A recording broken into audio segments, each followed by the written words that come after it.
Hello, everyone. It is me, Slotlibet, and welcome to another episode of Beast Games Recap. I am your host and HBIC player 740, Dylan, aka Slightly Bitta. So today is a day that I was dreading having to relive. Um, Spoiler alert, but today was the day that I was eliminated from the competition. Um, I have a lot of feelings about how everything went down and going home. However, I just wanted to preface this video by saying I am so thankful that I had this opportunity. I am so thankful that I lasted as long as I did. You know, if you were to tell me, Dylan, you got, I think it was like 120th or 61st, if we're going to count everyone, 61st place in a competition, I would say, ugh, that's terrible. But thinking back to it, I survived so many games. I outlasted pretty much like 96% of the competition.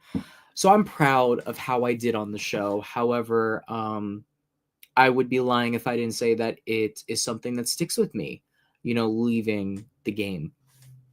Overall, though, I'm proud of what I did. And I wasn't first out. I wasn't second out. I wasn't 1000th out. I made it as deep as I probably, well, no, that's a lie. I made it deeper than most of the motherfuckers that played this game. So I know a lot of my experience was not shown on the show. As you guys can see now why. It's because this was where my story ended. However, that doesn't mean that I still don't have opinions. That still doesn't mean that I don't have behind the scenes information that I can disclose. That doesn't mean that I don't have opinions on everything that went down. So before I start this video, please give me a follow. I didn't win $5 million, so, support me if you could. Thank you. So today, what's on the docket? We're going to discuss everything that happened in episode 4. All the helicopters, who's moving forward, the cults, the bribes, all of that shit. And I'm just going to give my final takes on my experience on the show. Moving forward, I still plan to talk about the show. I'm not going to not talk about the show, especially since I have a lot of friends that are in the show and are moving on that I'm rooting on for. What I will say moving forward is I cannot answer any questions about the rest of the series. I can't. So please, if you ask anything in the comment section, please keep it to things that were on the show, because that is all I can talk about until the season is completely over.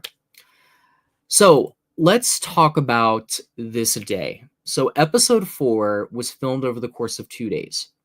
The first helicopter that you guys saw with the brothers, that was the start of our day. Then we did the scavenger hunt, then we did the timer challenge, and then it ended with the whole cult situation. Anna, what's up? I had to come on here and I had to talk my shit. I didn't know if you were up yet. Oh my gosh. So anyways, for when did I get eliminated? Because obviously we never know when we're eliminated. I went home on the timer challenge, hence what is, the thumbnail for this. So I was only there for the first day. The second day was when they did the thing with the endurance challenge with the ball. Oh, you did? Oh, you have to send that to me. Then they did the ball drop thing, and then they did the bribe, and then they did the self-sacrifice. However, I knew a lot of people that were in the second day. We all stayed in the same hotel. We saw each other when we were all out of the competition. So I have a pretty good idea of pretty much everything that went down in this episode. So starting off with my experience, this day was the first day that I was really out of the game. And when I say out of the game, I mean my mind was not focused on winning. I came into this competition really wounded. Before I even signed up, I had a terrible fight with two of my best friends, and we are no longer friends. They said some extremely hurtful things to me, and it was the straw that broke the camel's back for me. So I'm someone that has really, really bad dissociation and ADHD problems. There's a lot of times for me where I don't feel present in the moment. And I don't mean to say that as if like I'm mentally ill or like, I'm fucked up and I need to, go in a loony bin. What I have learned is that people that have really hyperactive brains, sometimes our brains just move so fucking fast that we can't keep up with it. And there's moments where I feel like I'm kind of like watching watching my life as a TV show. I'm also trying to kind of battle with the idea that this could be a trauma response for me. And, I'm not going to sit here and like dump all of my like problems, but I didn't realize how severe these things were until I started piecing together why so many people felt hurt by me and hurt by things that I was doing. I'm a very forgetful person. I forget people's names. I forget where I've met people. I forget to do things. And it's never intentional. I just literally can't focus on things and things just like completely go away. And people take this as you're a selfish thing, you're an inconsiderate thing, you don't care about us thing. And these are all my fault because I've never taken the time to really fix them. So this was what caused my friendships to end. So when I went into this competition, I made some really good friends. I joined a group of people. I wouldn't call it an alliance. It was an alliance, but I wouldn't call it an alliance. It was more of a friend group. I don't think any of those people were friendly with me or stuck with me because it was strategically beneficial. I think it was because we all just cared about each other. And following the cubes, and I spoke about that in my last video, there was a complete disconnect between myself and my friend group. And I may not come off as someone that is very socially aware of things, but I am. I've been in a lot of situations where I've been around people that I knew didn't like me, I knew didn't want to talk to me, but maybe as a defense mechanism, I would pretend like I don't see it and that I'm ignorant to it, maybe to change their mind, maybe thinking if I didn't react that it would go away. And I've really struggled with that. And it takes a lot for me to like say, Dylan, no, stand up for yourself, which may shock some of you to hear. I think it just comes from a long history of every time I've ever had to like stand up for myself or defend myself, people call me a bad person or they call me crazy. It's happened in the online world. It used to happen in school when I would get picked on. And it happened in this competition. So I say all that to say, on this day, following the cubes, I was very honest with everyone because I already knew that the story was going to, in some way, shape, or form, be put out there. So before the cubes had happened, I was in there with two people from my friend group. One of the girls, who I was much closer to, had spoken with me about a deal to not vote for each other if this was a voting thing. I basically said, I don't expect you to promise me anything, but I will not vote for you if it is a vote. She said, no, I totally agree with you. I wouldn't vote for you. I know how badly you want to be here. I then found out in the box that this was a strategic move on her part to hedge her bets and that she was lying to me in order to save herself. Now, I don't think she's a bad person for doing that. I don't blame her. In fact, I think it was a great game move to do that. That was not in the outside world. That was something to save yourself in a game for $5 million. So I have reconciled with the fact that I was betrayed. The problem is that after this went down, she went home, and it was me and the other girl who we had talked about voting off that stayed in the game. That left questions unanswered. because it was brought up while we were in the cube for all those hours. But I didn't want to fight. I didn't want to defend myself. I didn't want to make a bigger thing of it than it was, because I knew by calling the girl that lied to me out, it was only going to lessen my chances of one of them actually sacrificing. So when we got to the behind the scenes room where all the survivor people were, we met our group and they asked what happened. And I said what happened. I said they both wanted me to go. And I was like, to be completely honest, before we went in there, me and Callie had made a deal to vote Alex off. And I was going to vote her off. And I'm very sorry. And at this point, I was in a very triggered state of mind, because I was reminded in that box of all of those moments where I have lost friendships, where I have had people turn against me. And it was very hard. Again, I don't blame these two, because how the fuck would they know what my backstory is? We're in a $5 million game. It's not the time to spare feelings. So I went into episode 4 and the end of episode 3 in a very fragile state and a very frantic state.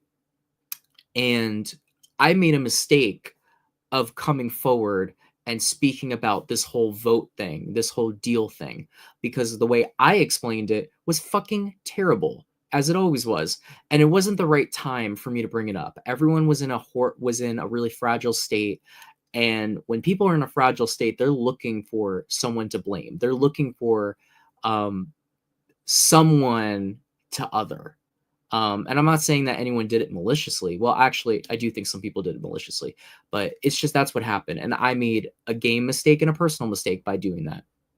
So everyone stayed up late. I went the fuck to bed because I was so distraught and I was so over it. I wake up the next morning and I remember vividly sitting down for breakfast with my group, because the night before in the box, I was critiqued for roaming around too much. So I felt like all eyes were on me to see if I was going to roam around and talk to a bunch of different people again. I sit down and it's a completely different vibe than I had gotten the entire time I was there. It's like people aren't really looking at me. They're not really acknowledging that I sat down. When I asked if I could sit there, it was like, oh, well, someone was going to sit there. But then they realized that there was going to be an open seat anyway. So they're like, I guess you can sit there. So I had already sniffed that something was going on. And that sent me for another loop.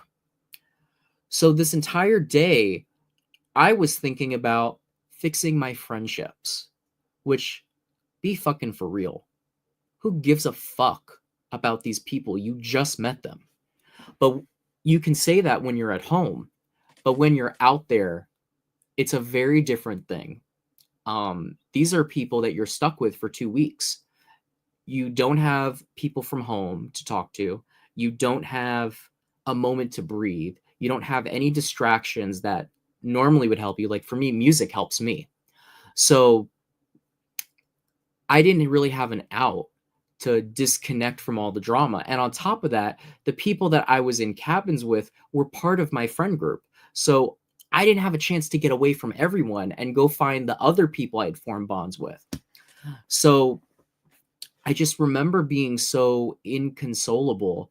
And I think that I went back to a defense mechanism of not saying anything or of ignoring the obvious and being completely quiet, when in reality, I should have said something. I should have said, something is off. What is going on here? What is the problem? And I should have addressed it immediately. But then again, I don't think it would have changed much. And it is what it is. So we got mic'd, and then that was when the present happened. And you guys saw what went down with the present, and I talked about that before. So going into this episode, before we did the scavenger hunt, there was time for us to talk with one another, and people were making deals. I remember Cassia, who was filmed in this episode, was making a deal with our table because we didn't, she had no relationships. And I remember no one was listening to her. But I was listening to her. If someone is making a deal, I'm absolutely going to fucking take it. Why not? Why would you say no to someone? And I didn't really know her all that well. I find out after the fact that she was really good friends with with Anna, who was just in the comment section. So going into this, my picks would have truthfully been, or at least what I was telling myself, was all people in my friend group, because I felt like I needed to do damage control. I was not thinking Beast Games. I was thinking Big Brother.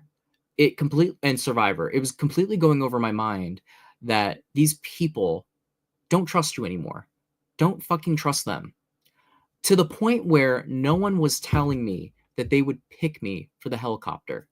Now, mind you, these are people that I was spending every single moment with in the game. Walking around the city talking about life, talking about like hard times in life, talking about like personal things. We were in this ride or die. So when someone can't tell you that they would pick you, and you can tell them you would pick them, it's really fucking hurtful.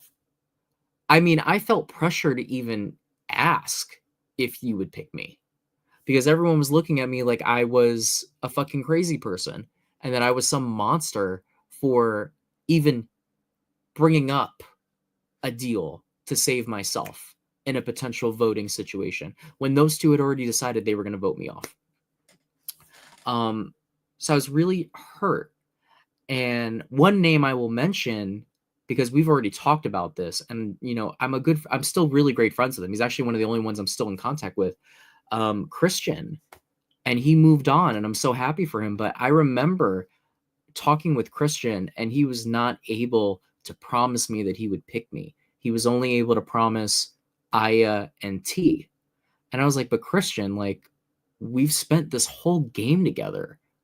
We did all of this together. I would pick you if I won without even thinking twice about it. So when he couldn't promise me that he would pick me, it threw me for a loop. And I started questioning, is anyone going to pick me? Because mind you, at this point, I had so many relationships in the game. I had relationships with Anna. I had relationships with Queen. I had relationship with Haley. I had relationships with Eric. I had relationships with so many people. But what went through my mind was, did you do all that for nothing?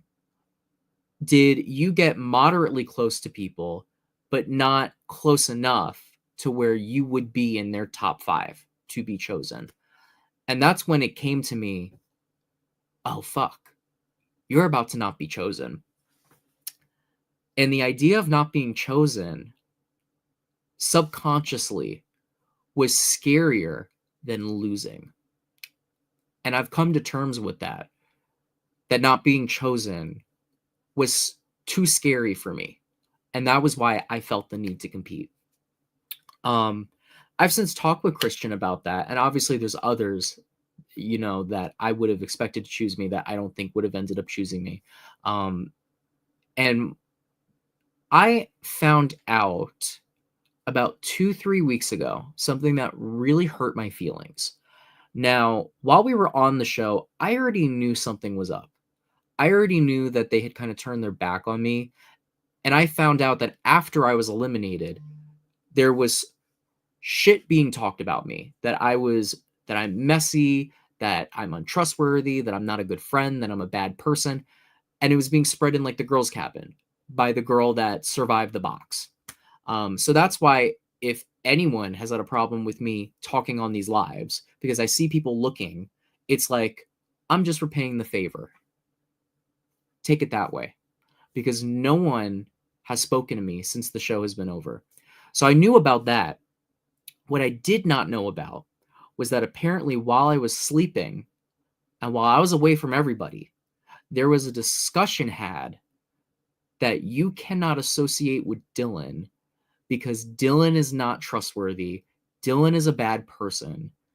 And if you associate with him, you're going to look bad. I have a problem with that. My problem is that I know you motherfuckers are not strategic. I know from the way that y'all have reacted from this whole Jeremy situation, from the way other people played the game, from the brothers, I know that y'all were not thinking strategically in this game. If it was strategic, that's one thing. If you think that I'm a threat and you got to get rid of me, that's one thing. It's a totally other thing to try and get someone isolated from everybody. I wasn't even a fan of it when they did this shit to Priyanka. So there's another girl that was in the game who I was friendly with. Her name was Priyanka. Now, she totally screwed her box over. She refused to play a game. And she also was very rude to people while the competition was going on. So I understood why people wouldn't want to talk to her. But I still felt that it was not right for a group of like 100 or something people to say, you can't talk to this person. This person needs to be left alone. And if you talk to them, you're gonna look bad. I have a problem with that. And that's why I still talk to her, because I didn't give a fuck about what people thought. So my feelings are fucking hurt to hear that people I considered friends in the game and people that I wanted to be friends with after the game spent time saying, don't talk to him, as if you can't talk to me and you can't be associated with me. And I'm really disappointed in one particular person because I fucking loved her. She was my favorite person, the person I wanted to spend the most amount of time with after the show was over, and was for sure the top of my list. So I'm very hurt, and I'm tired of going to people asking for apologies. I've done that in my life. I'm tired of having to take the blame for shit, or for, like, needing to ask other people for their approval or ask why things have happened. No, because whether it was you or it was everyone else and you were just okaying it or listening to it, I have a problem with it, because you never told me anything about it. It was everyone else. It was people that I don't even fucking know telling me about it, and some of the people that I'm really close with. So those are my grievances, and I just wanted to get that off of my chest and let you all know that this is what you go through when you're doing a competition show. It's not as simple as voting someone off or choosing to compete or not choosing to compete or teaming up with someone. There's a lot of like social dynamics that go into it and real feelings, especially in this show, because this show doesn't have any precedent of being strategic, of having a strategy, of playing the game. There's no precedent there, unlike Survivor and Big Brother, where there is a precedent set that you have to vote people off, you have to make alliances, you have to betray people, and it's small enough numbers to where, yes, you have to target certain people. But in a group of like 148, I never understood targeting people.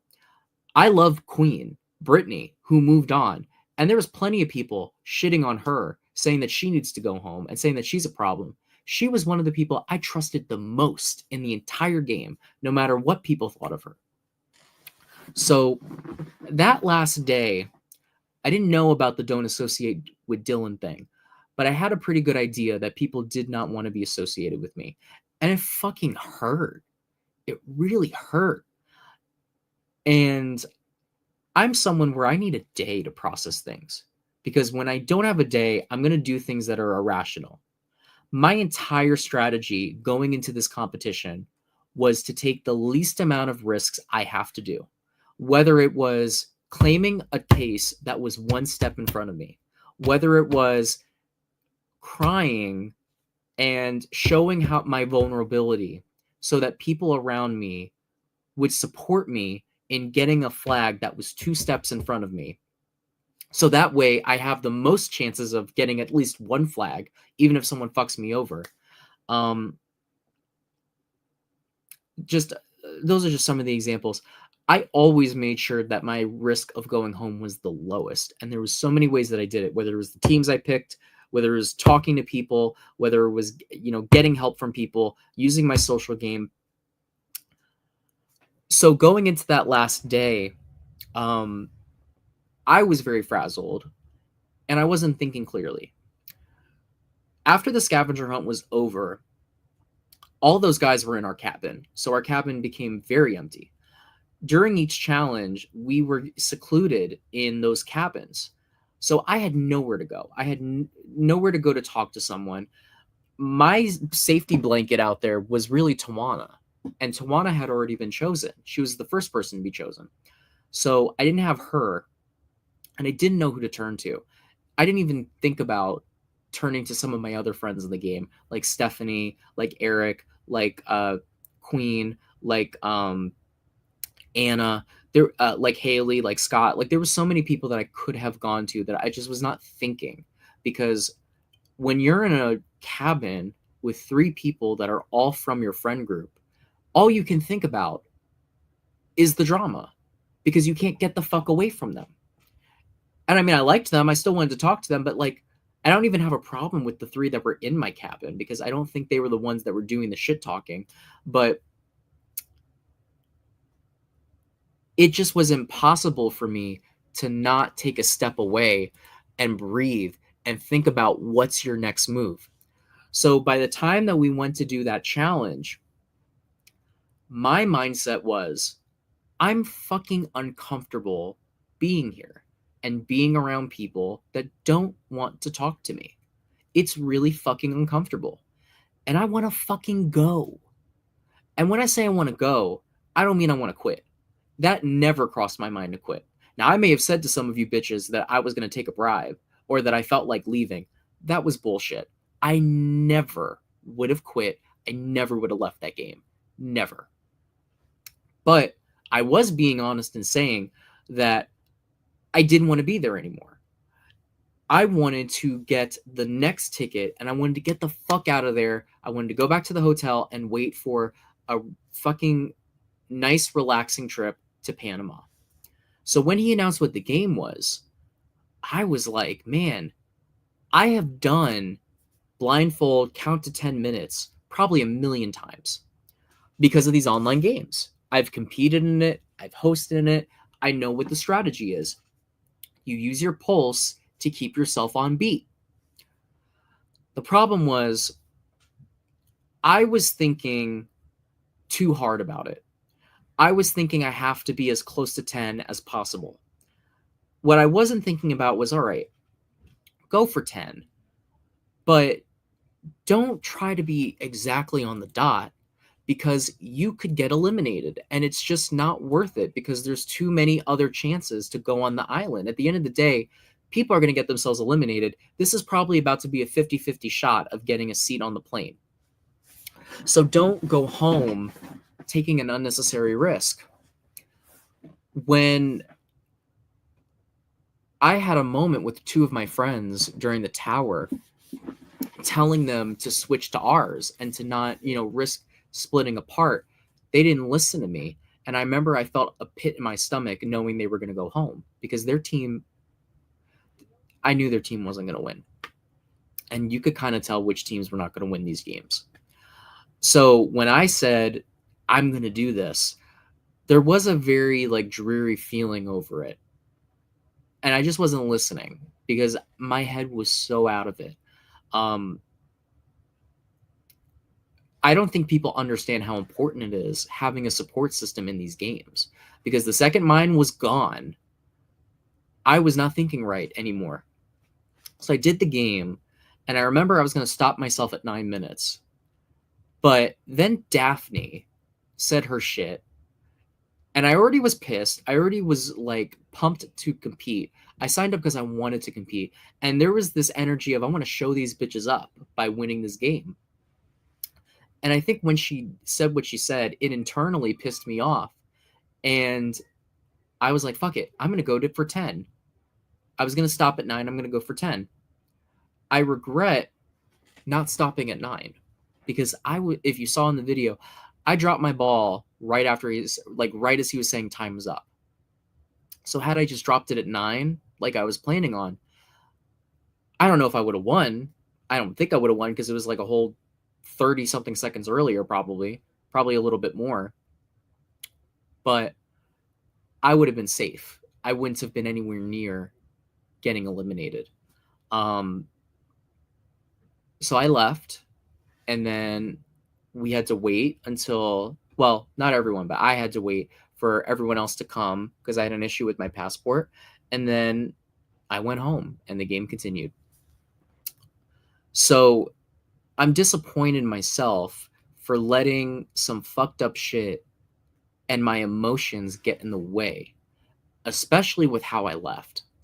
Whenever I lost friends, and everyone can call me fake, I'm faking a personality, I'm faking how nice I am, I'm faking all this shit. Well, every single time that someone I cared about left the game, I cried for them.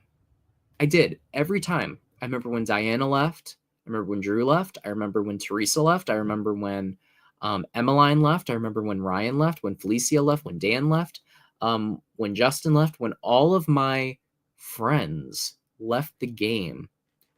I felt terrible for them. Not because I wanted them to stay over me or that I would quit or that, my life was over because they were gone, but because I felt terrible that their dream was going to be crushed. I would have liked to have seen them gone a little further, and I care about them as people. When I left, it was very like, all right, bye. And that was it. I got hugs from people, but it was kind of like an I provoked it hug.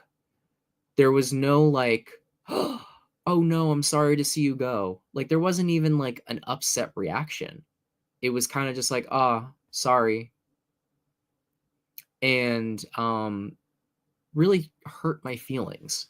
It's like, really? We spent all this time together and that's it? It took one thing for you to like not even care that I'm leaving. Yeah, no hugs, no I'm sorry, no I wish you could have stayed, no none of that. So, none of that.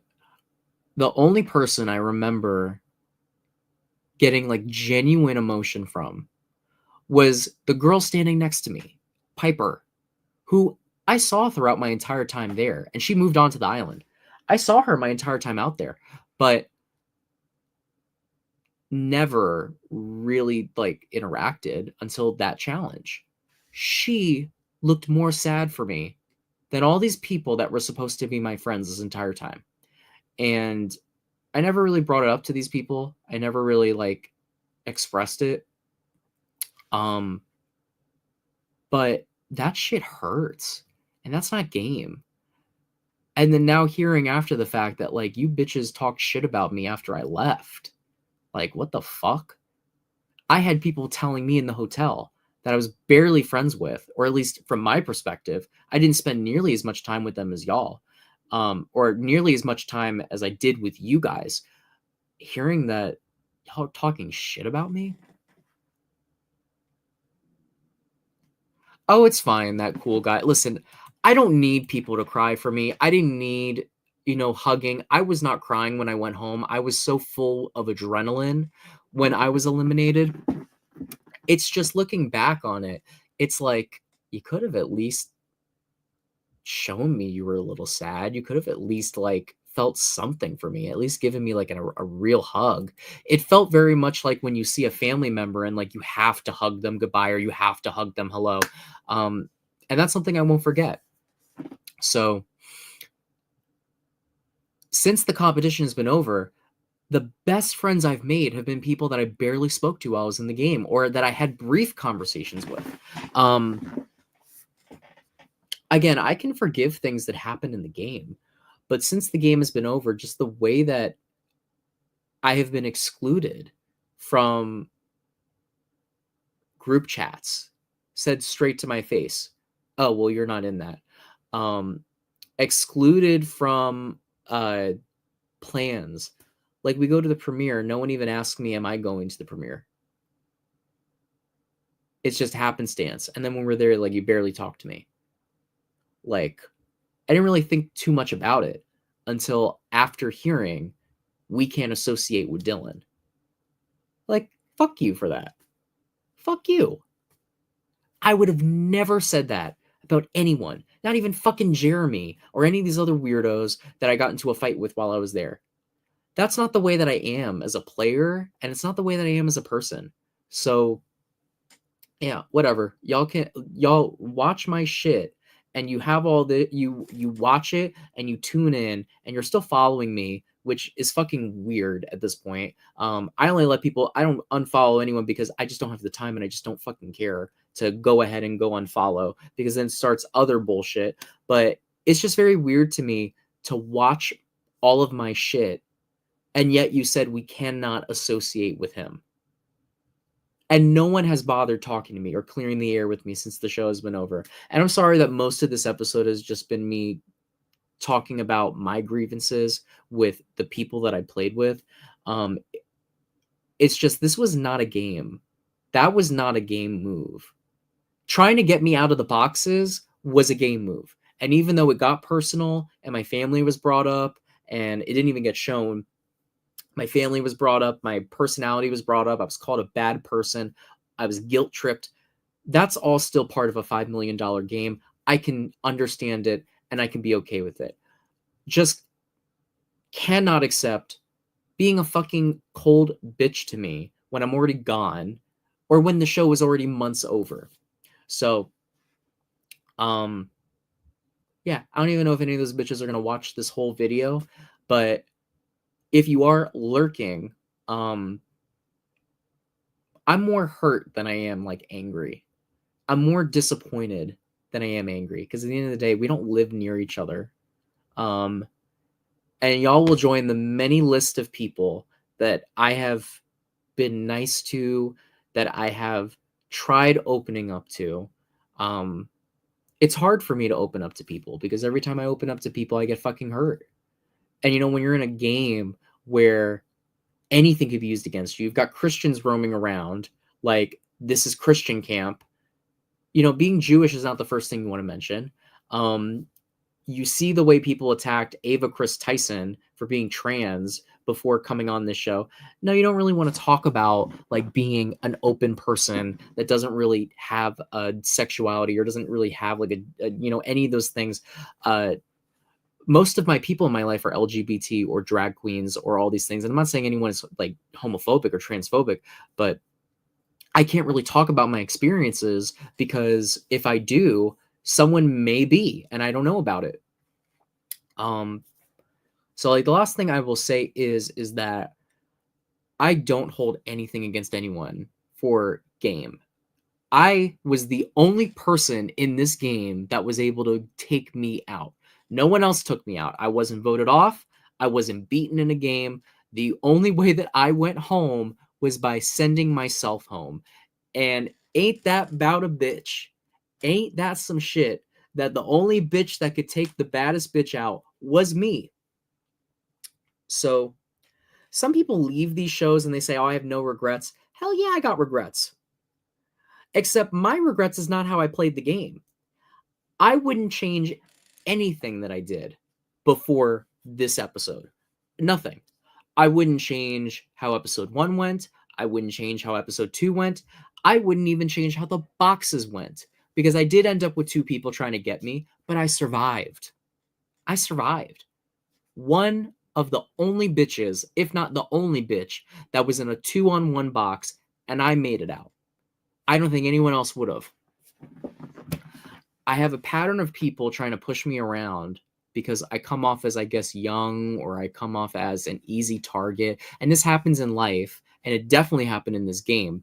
People definitely underestimated me, and they definitely thought that I was easy to push around. But in that moment, I could not get pushed. And y'all will never be able to push me. And every time that bitches try to push me, and I say no, I'm not moving, all of a sudden, it's fuck Dylan.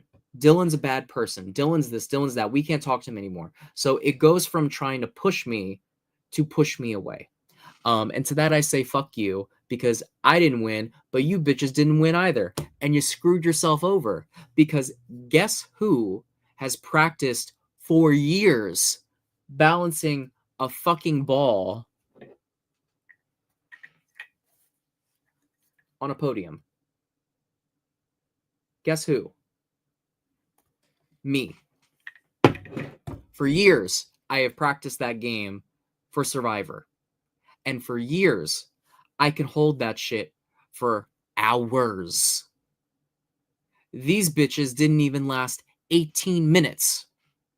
So, y'all fucked yourselves. Because I may not look that strong, but that's some shit that I can do. I was waiting for a game like that all season.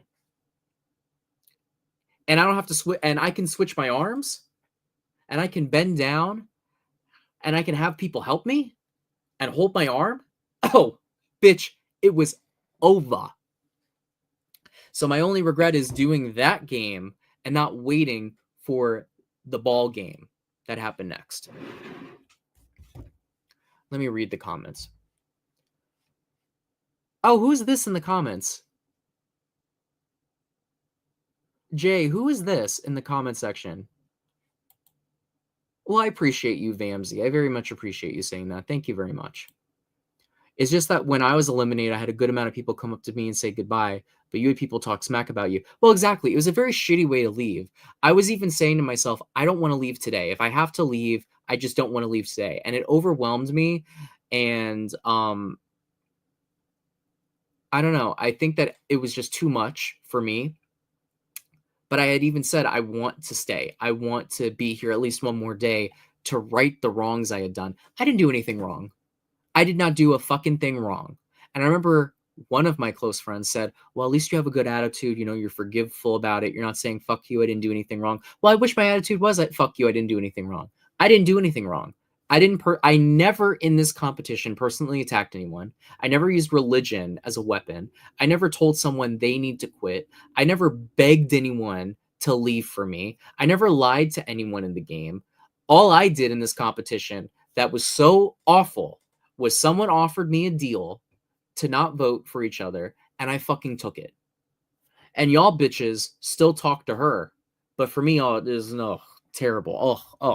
So if you want to say I'm a bad person for being strategic in a $5 million game, for wanting to stay, for not wanting to give my spot up for two people that I met 2 fucking weeks ago, if I'm a bad person for that, and they're not bad people for telling me that my family is embarrassed of me and that I'm a terrible person and that I should give up and I should prove that I'm a hero and that I'm going to get so many more opportunities and I'm going to get screen time. I got no screen time, and that I should save them.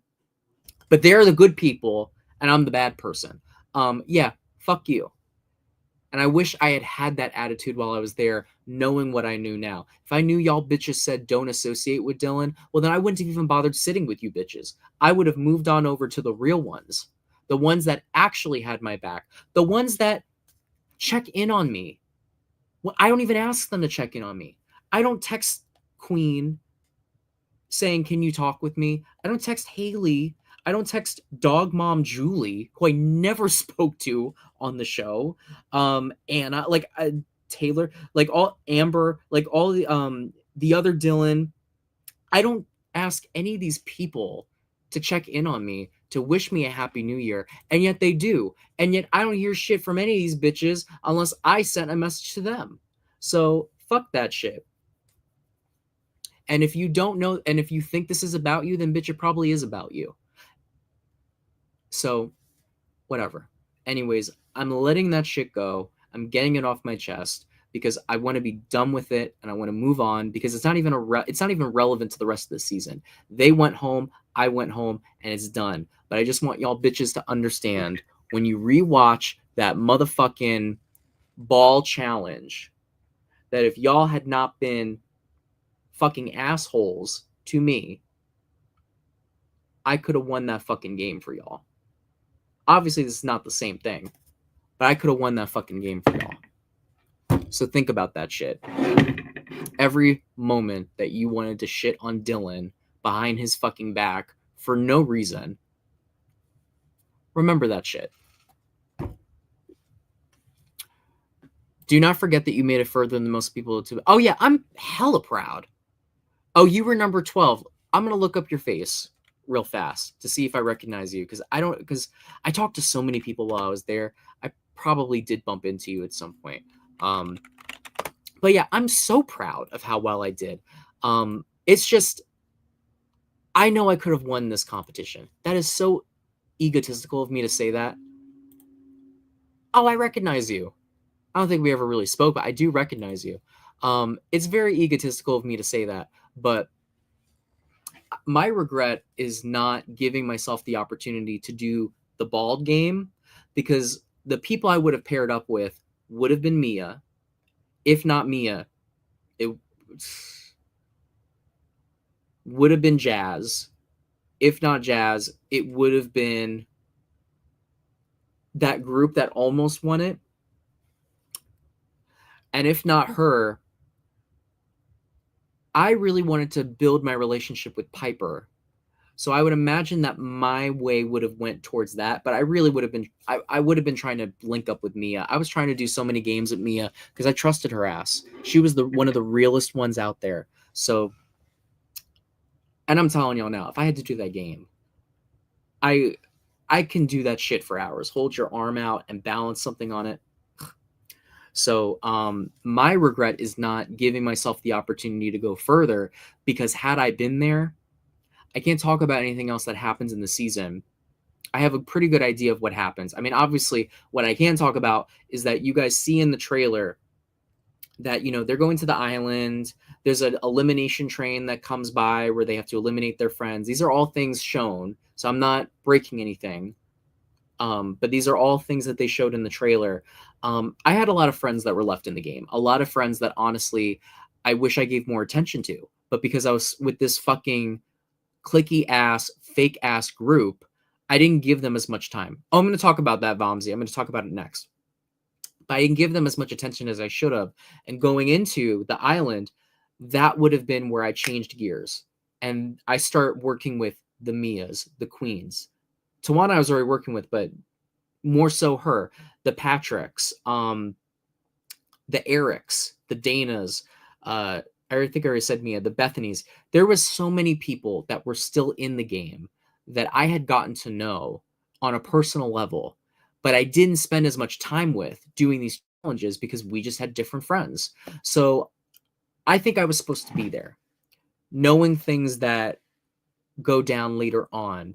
I really think that I was supposed to be there to change the course of things that happened. That's as much as I'm going to say, because I don't want to overtalk myself. Because that doesn't give anything away. That's not spoiling anything. But yeah, I definitely think had I been there, my game had a lot more to go.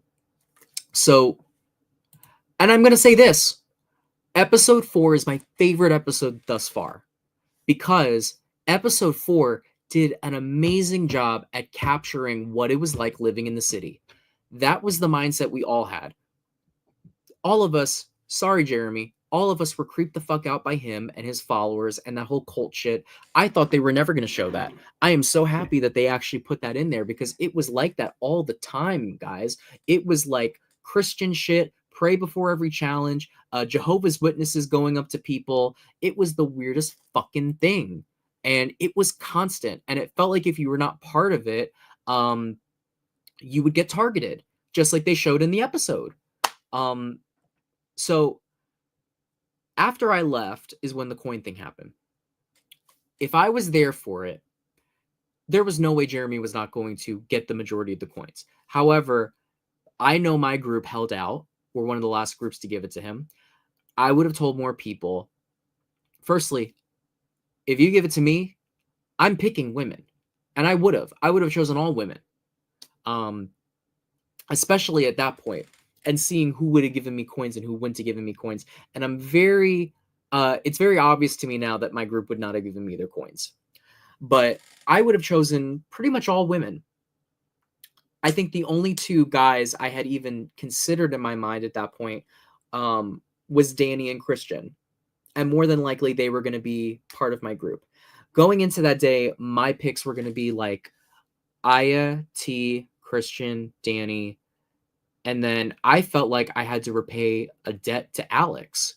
So that was what I was going to do. I now realize in hindsight that's fucking stupid, and I definitely should not have picked any of them. And I'm hoping that if I had stayed longer, that I would have realized that's a fucking stupid thing to do, to take people that don't trust you and you know they don't trust you, and then finding out after the fact that they were talking shit about you. Like, I really hope I wouldn't have been stupid enough to pick them all. But that was how I felt in the moment. I trusted them.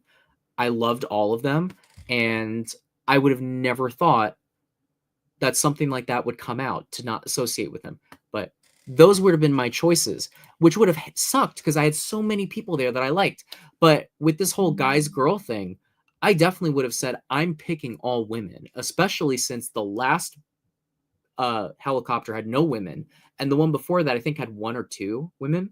So my pitch would have been, if you are a woman and you want to go in the helicopter, Jeremy is not picking you. Point blank. He was always going to pick the Avengers. Always. I don't care what he says about Jesus is telling him or whatever. He was always picking the Avengers. That was his crew. And there's nothing wrong with that. That's your alliance. That's your friend group. You know, pick who you trust, whatever. But that was always going to be his picks. Like, give me a break. If I had to pick all girls, though, I mean, I probably still would have picked Aya first, 100%. T got eliminated in the balls, so she would have been gone. If Alex had given me her coins, I would have chosen her. And then I would have had, what, 3 spots left? So Anna would have been in there, Stephanie would have been there, Queen would have been there. With Haley as another option, but those would have probably been like my top picks at that point. So, but if Alex didn't give me the coin, then yeah, I would have definitely just picked I would have picked Aya, Queen, Haley, Anna, and Stephanie, and those would have been my choices. All women. Let's do this. But then again, you have no idea what would have happened if you were there. Oh, and I forget about Mia. I would have wanted to pick her too. So see, it would have been so complicated at that point. So that would have been my pitch. Do I think it would have worked? Hell no. I don't think it would have worked. I think it would have been mostly his people. But I'm telling you right now, when I'm pissed, anyone can get it. When Daphne did what she did, calling the numbers out, I didn't know I was out yet, but I knew I was probably out. I was like, okay, I dropped it right when he was saying time was up. Like, I'm out. With Daphne's ass, though, I let her have it. I told her that was a shady thing of you to do. No one's going to trust you ever again. And she was like, well, I didn't screw anyone over, blah, blah, blah. And I was like, yeah, you did. Yeah, you did. You screwed people over. Like, don't lie to yourself. And again, I don't hate Daphne because that was a game move on her part. And it definitely got some people eliminated. So I don't hate Daphne at all. Don't send hate to her. Who gives a shit? It's a game. It's whatever. But I let her ass know. So when I hear people saying Jeremy's the only option, says who? Who says Jeremy's the only fucking option? What if I've never spoken 2 words to Jeremy? What if I don't know who the fuck Jeremy is?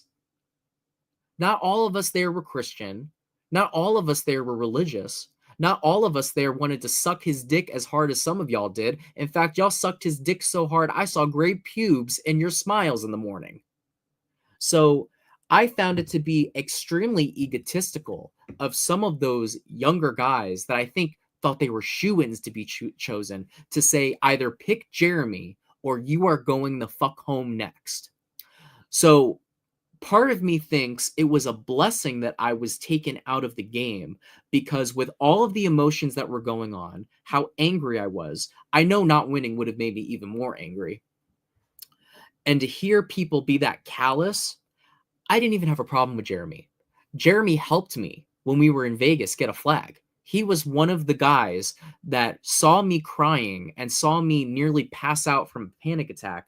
And Jeremy helped build a human wall behind me to make sure that no one fucked me over and stole my flags.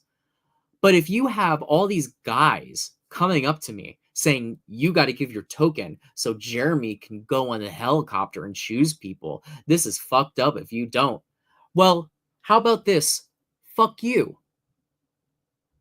My response would have been, oh, well, why are you going against everybody? Oh, my response would have been, well, they crucified Jesus. Ain't I Jesus right now? Y'all already want to call him Beast Jesus, which I had a problem with. So what I will say is this, right? And I would love to talk to more Beast people about this, either when the season is over or either when they can come on and talk with me, whatever. And if there's any Beast people in the chat that were there for episode 3 or episode 4 and experienced the Bible sermon or all the praying and all this other shit, and you want to come on and talk, feel free to send me a message, and I would love to bring you on and talk about this. But it was extremely uncomfortable as a Jewish person, and being friends with people there that were Muslim, or people there that were atheist, or knowing people that have extremely bad experiences with religion, specifically Christianity, because of how bigoted Christianity can be, or not how bigoted Christianity itself is, but how bigoted Christians can be. It was extremely uncomfortable having to start pretty much every game with a big ol' prayer. And if you were not part of the prayer, you were looked at funny. Like, there was definitely a couple of prayers I had to take part in that I felt icky about.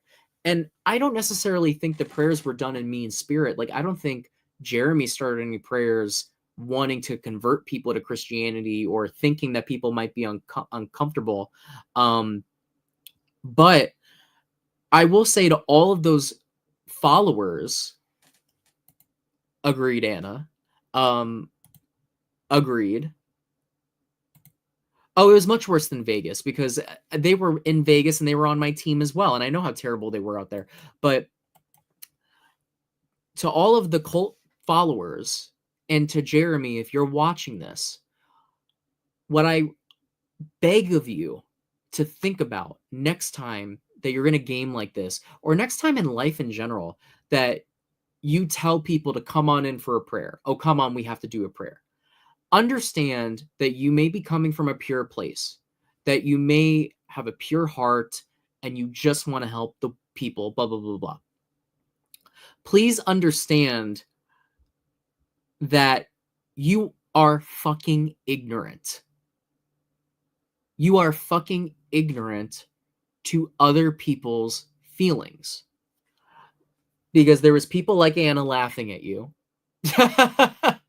But then there was people like me that didn't want to not take part in it, that didn't want to disrespect you, that didn't want to disrespect your religion, but that felt really icky. My Jewish side of the family is tiny. It's non-existent. We don't have a Jewish side of my family, if I'm being honest with you. Almost all my uncles on my mom's side died before I was born. My grandmother was an immigrant from Poland and came here right before, World War II had ended, and right before Jews were getting put in concentration camps. A lot of our family was left behind. So forever, I will have a shrunken family because of what the Nazis did. Forever, I will have family members that disconnected from being Jewish because of what the Nazis did and because of how Jews were treated in America and in Europe and how they were murdered or how they were outcasted or how they were treated differently or how they weren't served in places just because they were Jewish. And I have all that weight sitting on me. And when I remember coming into the game, I had met a producer that was also Jewish. She wasn't like a high-up producer. She was like one of the people handing out shirts. And I saw a Star of David in her, that she was wearing a Star of David. And I was just like, oh, it's so nice to see another Jew here. And she's just like, oh, you're Jewish?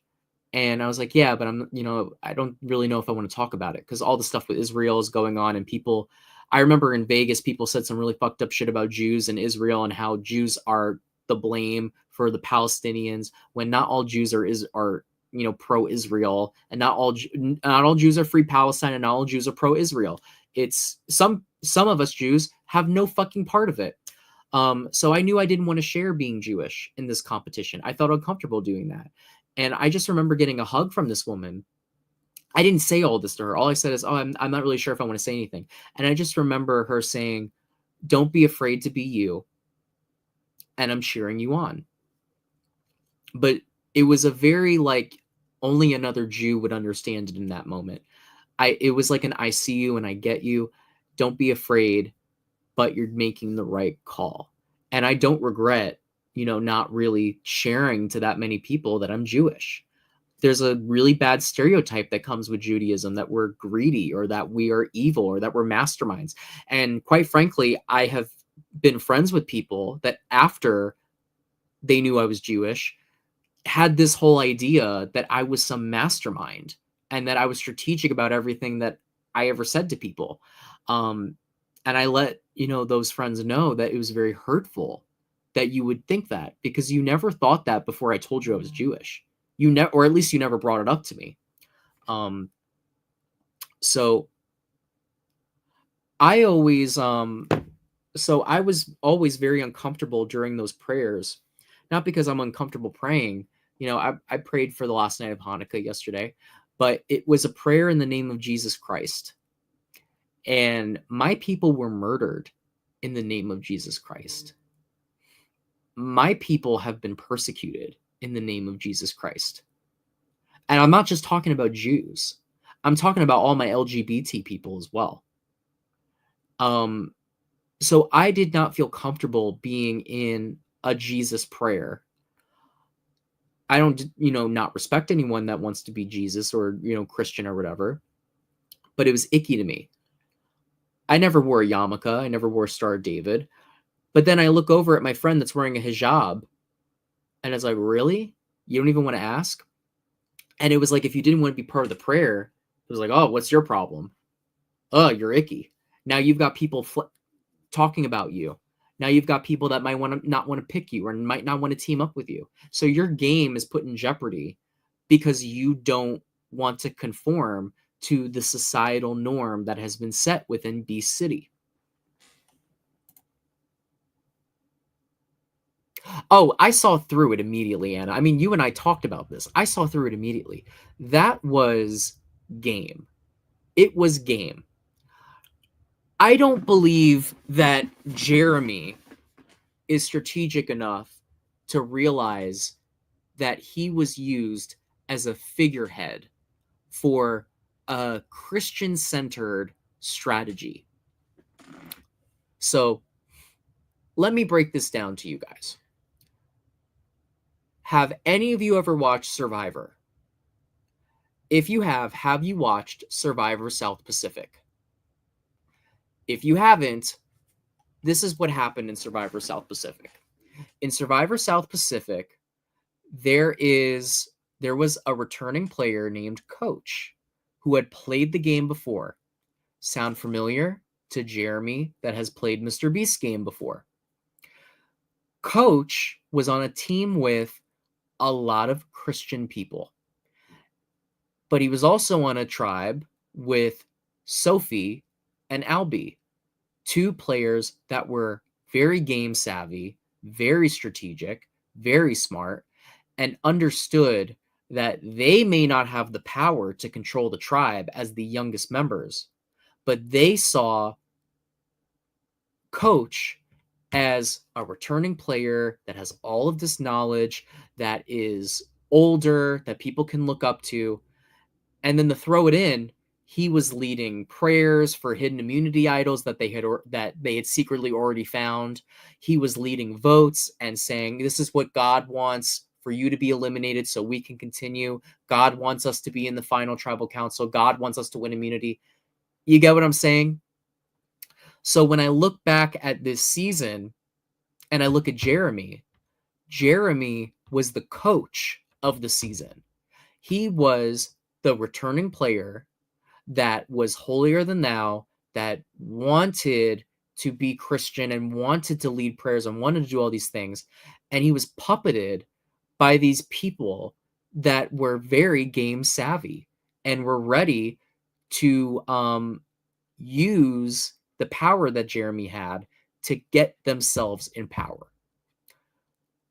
Now, some of you may be watching this that this refers to. And to you, I say, I don't knock the hustle. And I'm not saying that you didn't love Jeremy. I'm not saying that you aren't Christian. I'm not saying that were using Jeremy the entire time. But from my perspective, watching it back and also hearing your conversations while we were there, it's very off-putting and very fraudulent to see in one breath you telling people that Jeremy deserves it and that Jeremy is a man of God and that Jeremy means that this and Jeremy this and Jeremy that. And then the next breath we see you whispering to Jeremy, "Oh, bro, we just all have to get on the helicopter. Oh, we just all have to get on the helicopter. Oh, you're going to pick us. Oh yeah, well we're going to get on. Any way we can, we're going to get on." And I draw issue with that. I really do. I draw issue with weaponizing religion to your strategic benefit. And that's what a lot of you young guys that were up Jeremy's ass this entire season, that's what you did. With whether you realized it or you didn't realize it, that's what you did. And it's why people were creeped out by you guys. People were turned off by you. People didn't want you to be their leader. And again, I don't have any hate for any of these people outside of the game because at the end of the day, they never really did anything to me. I was gone by the time people were pressuring people. So at the end of the day, y'all didn't do fuck all to me. Only thing you did was make me feel a little uncomfortable. But I mean, Jeremy and his friends helped me get a flag. Jeremy and his friends were always nice to me. Jeremy and his friends were always respectful to me. So I don't hate any of these people. I don't think they're terrible people. But again, I understand why people are turned off. I understand why people are mad. I understand why people were uncomfortable while they were there. I mean, to really put this in perspective, how do you get people like not even Jeremy, but these people? I called them his disciples. I called them his Jehovah's Witnesses and said it was Jeremy's witnesses. They weren't even in his alliance. They weren't even in his fucking friend group.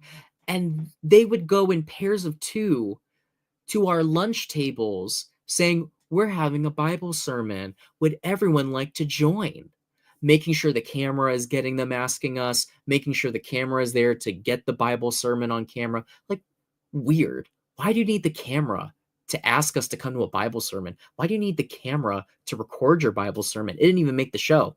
And it's like, you asked me this while I'm sitting at a table with a girl with a fucking hijab on. Like, seriously. And you see her in the episode. Y'all asked us to come to a Bible sermon while a girl is wearing a fucking hijab? Like, do you just not know what a hijab is? Or are you just fucking ignorant? It's like, girl, be fucking for real with yourself.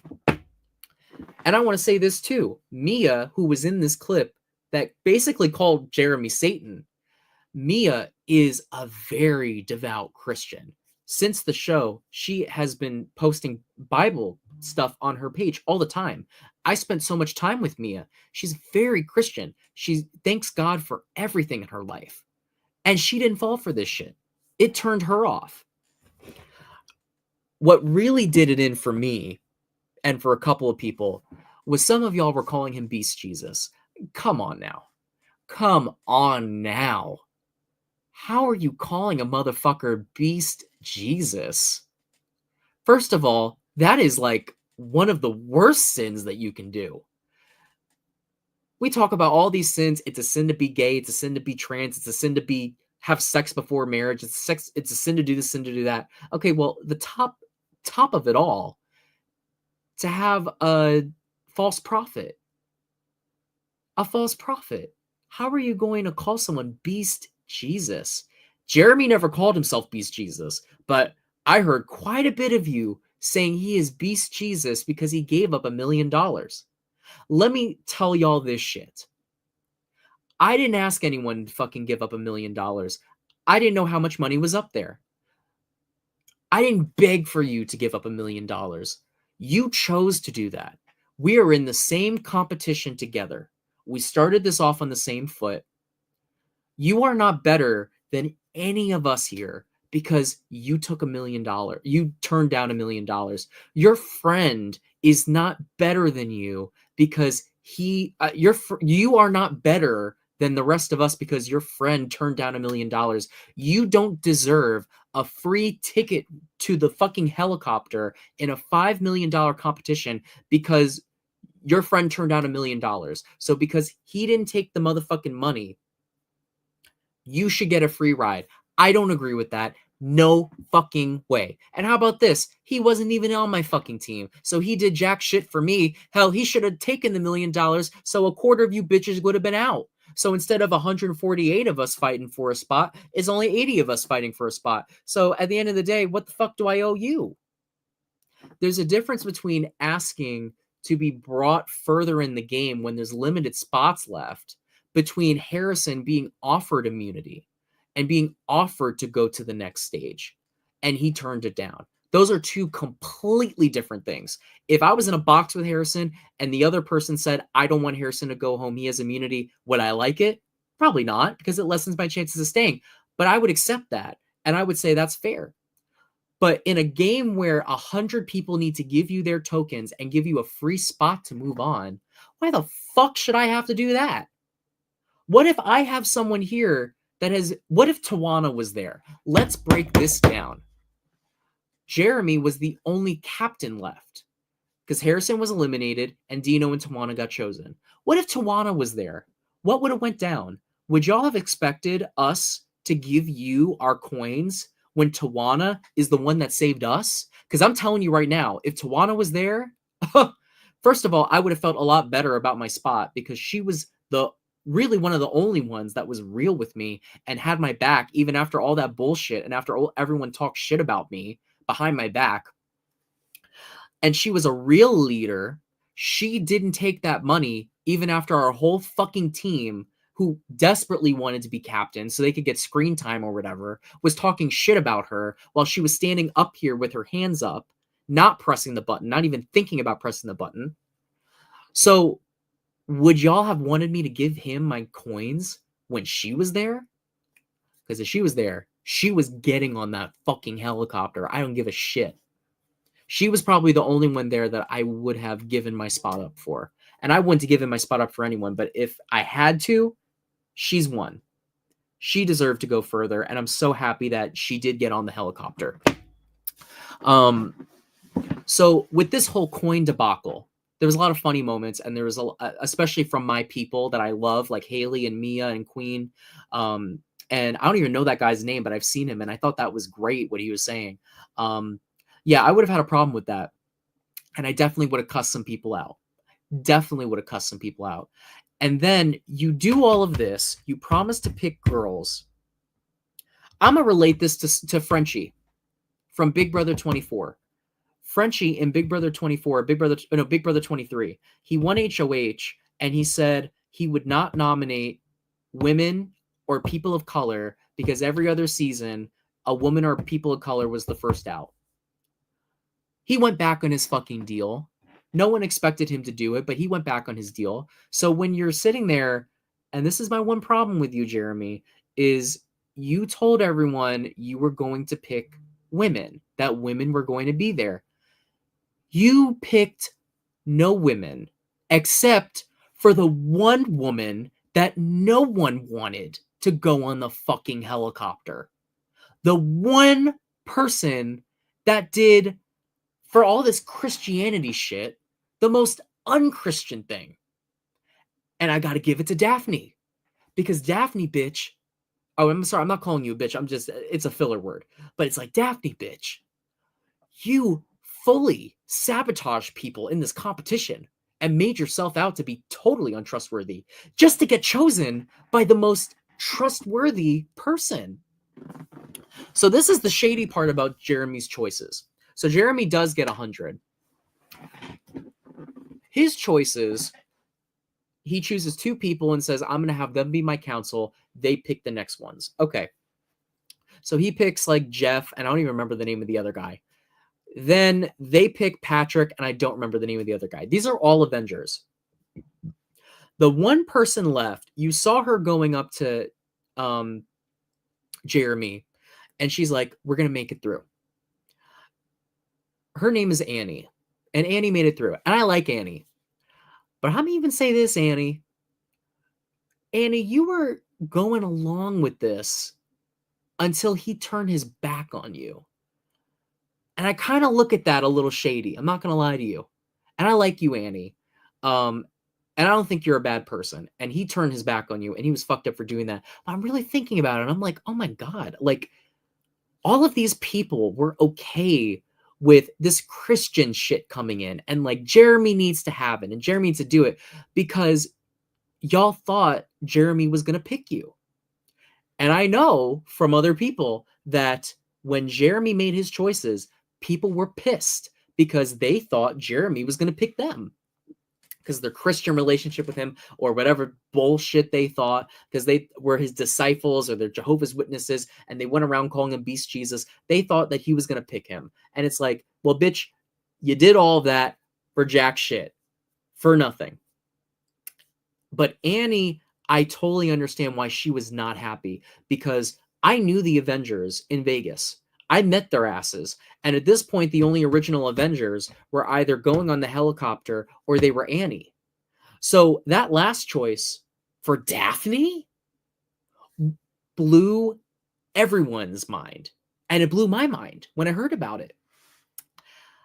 And when Daphne was chosen, if I was there, that would have gotten fucking ugly. Oh, that would have gotten fucking ugly. Because I already couldn't stand the bitch for... Oh, sorry. I take that back.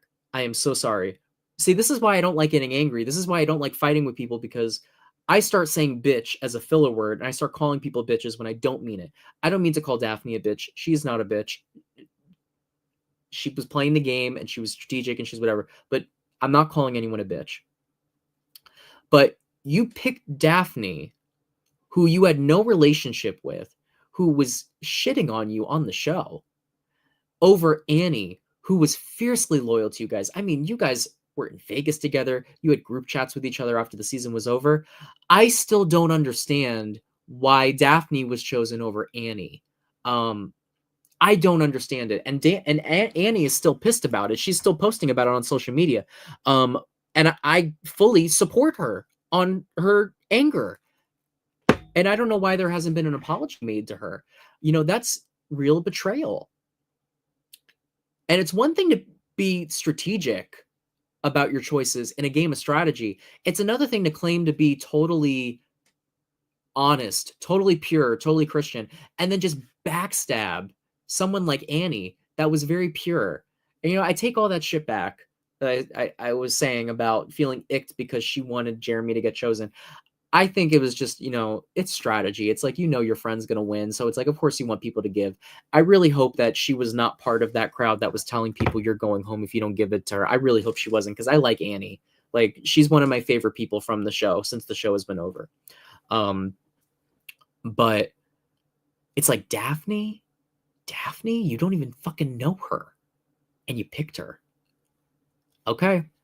And again, I wouldn't have been quiet while he's going on that rant about Jesus stuff. Honestly, I would have walked the fuck away. I did that a couple of times on the show when people were talking. I just walked away because it's like, why do I want to listen to this? You already made your choices. It was obvious what you were going to do from the start. What was the point of lying? What was the point of doing all this Jesus shit about you being a donkey or whatever? I just don't understand it. And again, I don't have a personal problem with Jeremy. When I met Jeremy and throughout the show, I never had an issue with him. But it was like every bad tasting moment was rolled into one with that helicopter and his choices and the prayer and the sermon he was leading about all of this stuff. It's just so off-putting. And I'm glad they showed it. So exactly. It was manipulative and blasphemous. And the more I talk about it, the more I find it hard to believe that there wasn't some form of manipulation in there. I hope, Jeremy, that it was not, for your soul and for all the other people there. But it's just, something's not right about bringing religion into the competition and saying that God is going to make your choices and you're going to pray for your choices when you already knew your choices. Like, come on.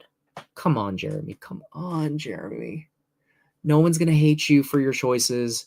We all understand it's a game. If people want to repay you for not taking the million, that's one thing. It's a totally another thing to give someone the coin saying that God wants that to happen or saying that God's going to make the decisions when you're making the decisions. It's your friends. We know. We get it. People like Jeremy believe in patriarchy and degrade women. Okay. I also saw your other question, Carolina, and I will go back to it. Okay. So I'm not going to sit here and say that Jeremy is misogynistic. I'm not going to say that. It is true that he did not want to pick any women because of his wife, and part of me thinks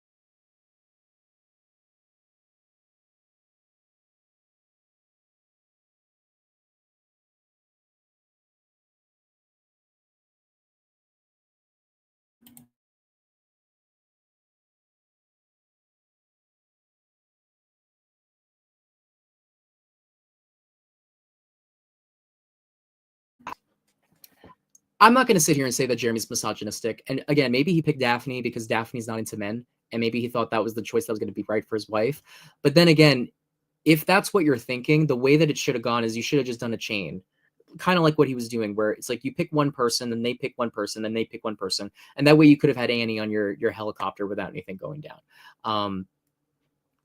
But I don't know, like I never personally heard Jeremy saying anything misogynistic. I never personally heard him saying anything about the patriarchy or whatever. I will say though that I did hear quite a few people saying stuff about patriarchy. And I don't know if he believes them. I don't know if he's on the same boat as them. I have no idea because I've never sat and talked with him about it. But I did hear quite a few people saying, oh, we don't want women on our team. Oh, women are weak. Oh, this is a man's game. Oh, talking about like the traditional family values of like men should do this and women should do that. So I'm not going to say Jeremy's the one, but I definitely know the people that were saying that were in his crowd. That's what I will say. But I hope, knowing who Jeremy is, I hope he's not like that. I hope he doesn't think that way. That's all. I really hope that's not what it is. But what's up with his wife? Was she there? No, she was not there. I think it's just because he didn't want her watching it on the TV. I don't know. Maybe his wife is jealous. I don't know. I don't know what their whole thing is. I don't see why picking a woman for a I don't see why picking a woman would be a problem. I don't get it. But then again, it's his thing, it's his faith, it's his belief. But then again, if that was where you stood, you shouldn't have said I'm going to pick women. You made it a problem when it was not a problem. And that was strategic to say that you would pick women. Like that has to be strategic. You can't say that you didn't say that because if you just wanted to be honest, then you would have just said I'm picking these people. But then people would not have wanted to give you their shit. People were hoping that you were going to be random. And honestly, if God was making the choice, then yeah, you should have been random. Whatever. God isn't going to lead us on winning $5 million in a game show. He doesn't want to have us an overabundance of money. Well, yeah. Yeah. Yeah. God doesn't give a shit about Big Brother. God doesn't give a fuck about Survivor. God doesn't give a fuck about Mr. Beast. God games. He doesn't give a fuck about any of that. He's not going to make those decisions. You make those decisions. People try to make God into this whole thing because they want to take it away from themselves. I would never in this game say that God told me to lie to someone. God told me to not put the handcuffs on. God told me to stick with these people. Like, I would never say that. If I got picked for the helicopter, it would have been difficult not choosing who everyone I wanted because I had more than 5 people I wanted to pick. But I would never say, God told me to choose these people. What the fuck is that? What the fuck? You made those choices. God may have put you here, but you have the autonomy to make your decisions. You made the choice to choose your friends and not choose Annie. And it is what it is. And it's a game. And if it's a game, you apologize. So many people's grievances with stuff that happened on the show could be solved with an apology, but it seems like no one knows how the fuck to apologize.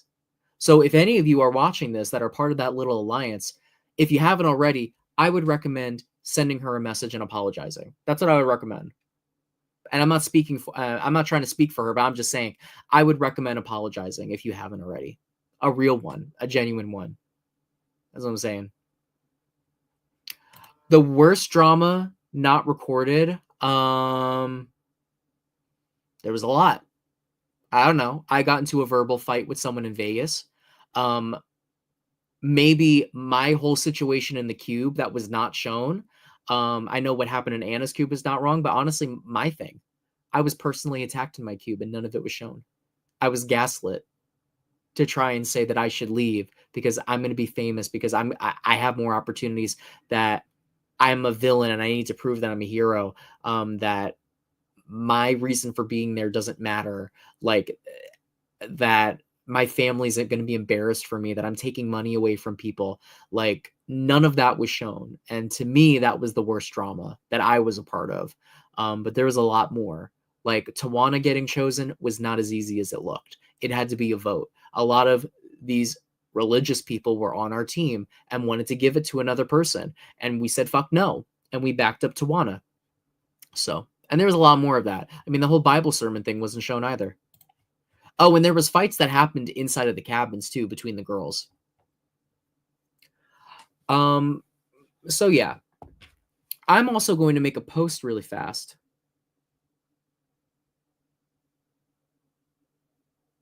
Oh, Annie just commented on my reel saying, I still take it as betrayal on my side. It doesn't mean Jeremy is bad, but I hate when people don't keep their promises. I'm slightly better. 100. I'm talking about it on YouTube. You have every right to be upset. That betrayal was very unnecessary, in my opinion. I mean, she's a very sweet girl, and I just can't see, if my Vegas group survived the whole way through, I would have had to have their back 100%. I would not have been able to turn my back on Felicia, Dan, Dino, Emmeline, Justin. I wouldn't have been able to, Ryan, I wouldn't have been able to do that. So I can't understand turning your back on someone that you've been friends with from the start and you kept in contact with throughout the game. This was not like Big Brother or Survivor where you're there the entire time. We had a whole month in between where we made close friendships. People met up with each other in person. So,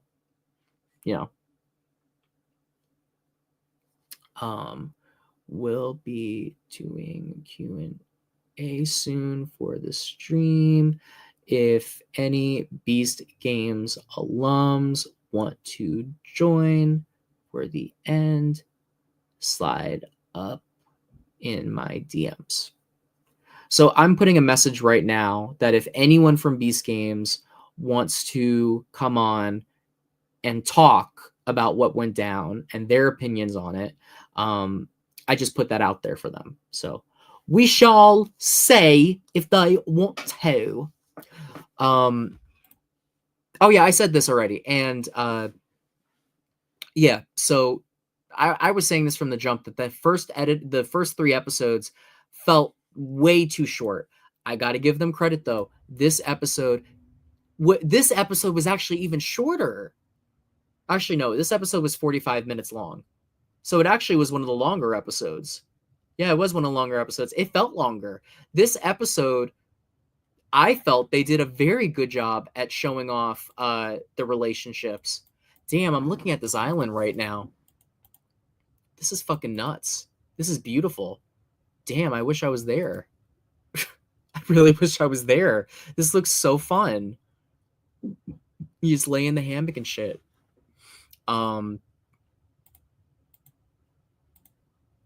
Yeah, wow, I know a lot of these people. Oh, and would I have fought for the island? It's hard to say, but I don't think I would have. No, to me, it was not worth the risk. It would not have been worth the risk. I mean, my thought was the $5 million. That was it, not the island. But yeah, I think this episode had the best editing, and it showed. I mean, it was the most story driven. It was the most character driven. I mean, this is probably going to be the most talked about episode thus far because of the whole cult shit. So, I hope that this is like a thing for Mr. Beast. I mean, I heard him. I mean, he went on a podcast and he said that he wishes he could go back and change things.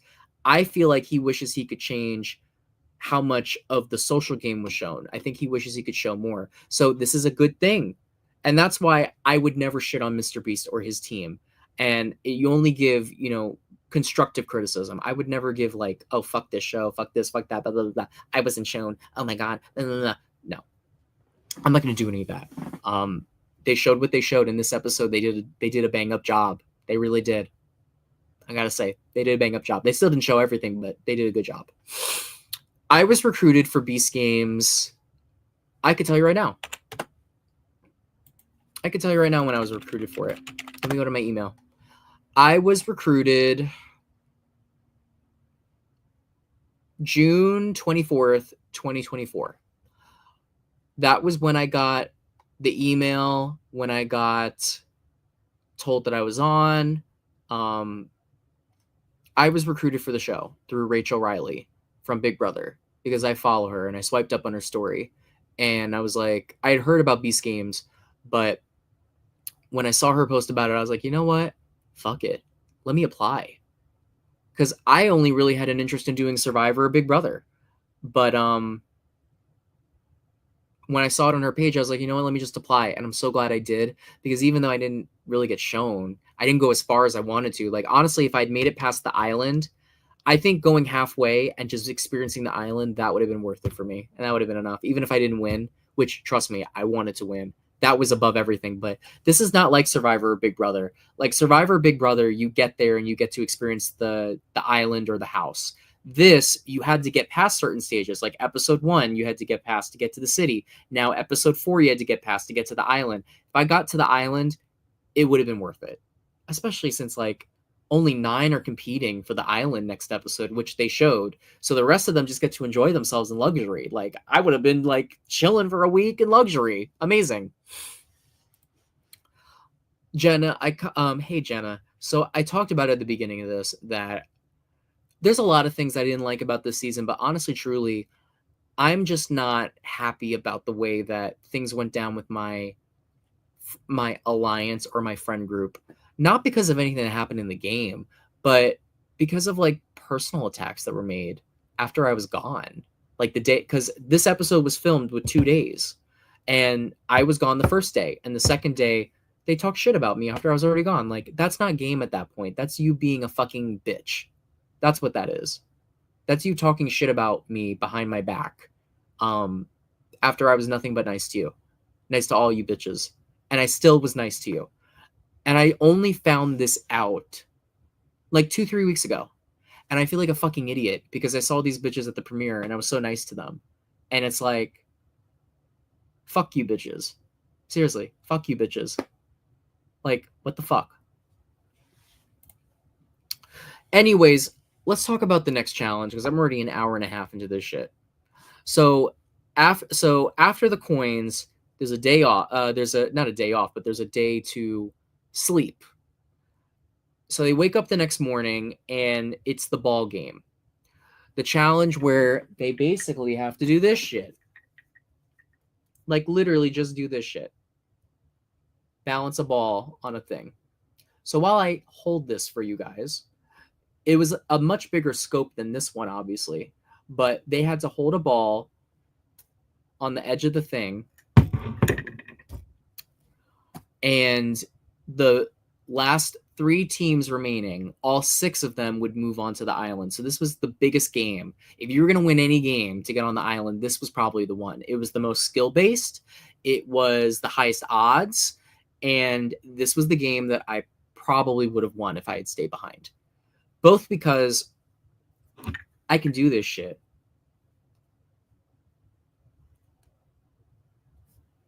I'm not even going to try it again.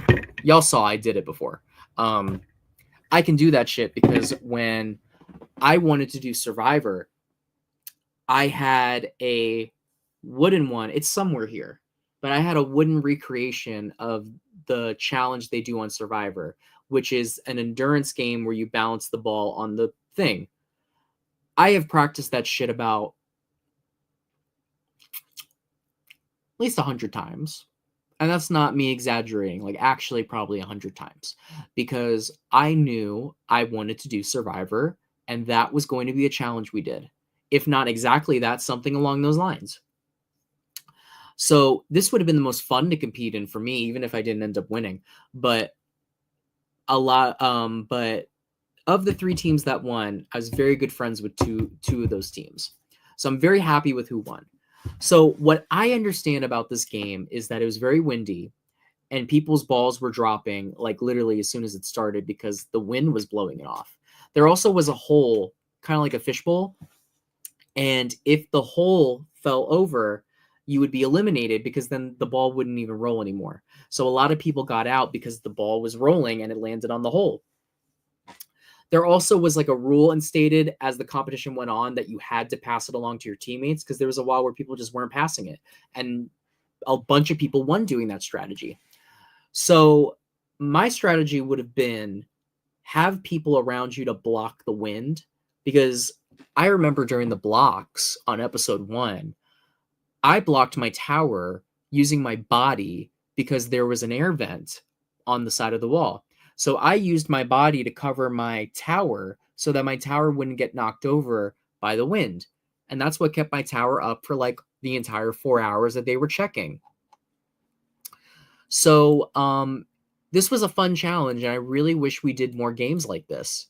I hope on season 2 that they do more games like this. It would be really fun to see.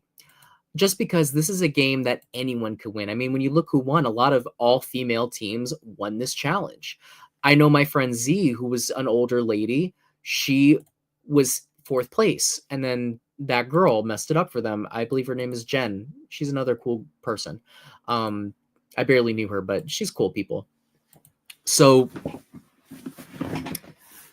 18 of them move on, including my friends Jazz, Mia, Piper, Akira. I'm trying to think. I think Dana won this challenge too. So this was a nice win to watch. The next game was, I believe it was the ball drop. So this game was won by Dog Mom Julie. Shout out to Dog Mom Julie. I fucking love her since the game has been over. I follow her, like she does stuff for dogs, like pet stuff. Like she does an animal rescue, which I think is amazing. What is this? Oh, so which is amazing. I'm so happy for her, and she's been very sweet since the show ended. We've been pretty nice Instagram friends. So yeah. So she wins, and from what I recall, she had a hard time choosing because she did not know a lot of the people that was left, but they made it look like she knew immediately who she was picking. So I'm not sure what's true, but from the looks of it, it looks like she had an idea of who she was going to choose. And I think people just didn't really know who she was. And I liked her choices. She picked a lot of women. And she's an example of why you never underestimate anyone in these games. Never underestimate anyone in these games. And I bet there was a ton of people that saw her and probably thought she was not going to make it to the island. I know she didn't think she was going to make it to the island because I talked with her about it. But yeah, never underestimate someone in the game. If you see someone sitting by themselves, go talk to them. You never know who is going to win a challenge. You never know if you need someone's vote. Hell, it's just the right thing to do if you see someone by themselves to talk to them. And that's what I did a lot in the game. And a lot of those lonely people were the ones that ended up moving on. So all you big alliance bitches ended up not even making it to the island. So always be nice to someone in the competition. That's the way I viewed it. So she wins and she picks a bunch of people. The next game was the chicken game. So The ball thing, I can't really say what the fuck I would have done. I've heard the right thing to do was to like smash the ball down so that your I don't know why my light keeps going out. So that the ball doesn't really bounce. But for the chicken game, from what I understand, uh the best thing to do was just hope that someone you knew was going to get it. It was extremely honestly, that girl did the right thing by announcing, "I'm on here. Don't step on here." Because a lot of people played the game scared. And if you, what's the word? Test people on how chicken they are, you probably were going to win out in this game. So she ends up picking like Annie and some of the other girls. And I got to give her credit because that was a really ballsy thing to do after the first round where one person screwed someone over the very last second. Very ballsy thing for that girl to do. Again, I don't really know who she is, but good job for her. So let's get into this final game. Oh, what's up, Grayson? Shout out to Grayson, who's in the top 60 right now. Good job. I was very happy for your entire helicopter because it was all people from our cabin. So congrats to you guys. So the final game was pretty interesting. It was the self-sacrifice thing. I was so over this self-sacrificing thing, but I thought this was brilliant. It has been shown in this competition that when it comes to these self-sacrifice games, people are willing to make a decision in the moment, immediately. And all of these people that were here were ones that turned down a $250,000 bribe. Now, granted, they didn't leave with 250, but it was still a very high amount. So these are all people that want it bad enough to turn down money. So when they're in the six, the first thing I got to talk about is 817, which is Queen.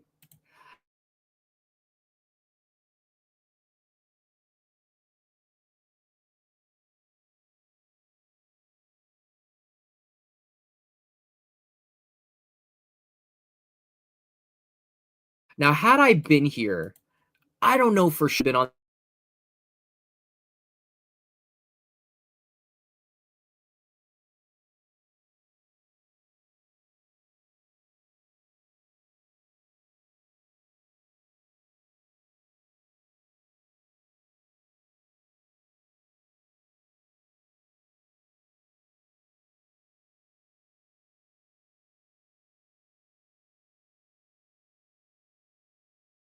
exercise. Maybe they thought it was a fake out. I don't know what the fuck they were thinking. Um, but I can tell y'all right now, as someone that's very close to Queen, that was not a strategic move. That was not her deceiving her group. She really was down to sacrifice herself. And I've heard some people say that she knew what she was doing, that it was strategic. I just don't believe it. I don't. I don't believe that she would lie about it when the game is already over. I just don't get that from her. I trusted Queen from the first day I met her because she was one of the only people that was real about why she was there. She was there to change her life, not necessarily from the 5 million, but from being on Mr. Beast, from starting her career, for maybe walking away with some money for her mom. Like, that's a very honest thing to say, that, hey, I'm here for screen time. And I don't think there's anything wrong with that. I trust that a hell of a lot more than I trust any religion bullshit. And I'm gonna keep it a buck with y'all that whole cult thing was not the only religious shit that was going on. There was other religious groups in there that were like, throwing religion in your face, and then you see them backstabbing people. It's like, I don't mesh with that stuff. I would rather someone be upfront with me about, I am here to change my life, whether it's getting on TV, getting a career, and I won't screw any of y'all over because I want to be here as long as I possibly can to milk this as much as I can. People didn't respect that about Queen. I did. So I believe Queen when she says that she truly thought she was sacrificing herself. Though I will say, sorry to Princess, the Haleys, Scott, and Queen, but if I was on y'all's motherfucking platform, there is no way that I would think the coins are anything but a ticket to the island. Firstly, firstly, there's 6 of you on the platform. If one of you goes, there's only 5 of you left. So that can't be what it is, because 6 people have to get on the helicopter. Secondly, if someone's getting all the coins, there's no way that that's not you're going onto island. They're going to the helicopter with the coins, and you think that's them getting eliminated? No. I don't know how this went down, because these are not dumb people. I know them. They are smart people. They're smart players. I don't know how this happened. I think this is just the emotion. I mean, I played a game I wouldn't have played if I was thinking rationally. So I can't hate on them at all. But I'm sorry to tell y'all that if I was there, um, being the schizo mess that I was the entire time there, I always overthought everything. I would have told Queen, you stay. I'm going to take the coins and I will sacrifice. And if it meant that I was actually sacrificed, I would have been okay with them moving on. But part of me I would have known that that was a seat on the helicopter. And it's like, I would have said, give me the coins. I'm going in the helicopter. And if I ended up leaving, then I would have been happy for them. And I would have had no problem with that. I just don't understand how this went down. You know, like apparently they did this before they heard the rules and they understood them. But yeah, I mean, people talked so much shit about Queen, about her doing this on purpose. I don't think she did it on purpose at all. I think this was a completely happy accident for her. And even if they didn't do this, I think she would have ended up on the helicopter. I don't know the name of the girl. I think her name is Sierra. But Sierra was on there. She loved Queen. Princess was on there. She loved Queen. It would have already been 3 for Queen. So I feel like one way or another, Queen was going to go on. The next thing that I will talk, I don't know much about these other groups, if I'm being totally real with you, but the other group that did get highlighted was my friend group. It was, I don't remember her name, but what was her name? I don't remember her name, but she did the trivia game with us, and I thought she was really cool. But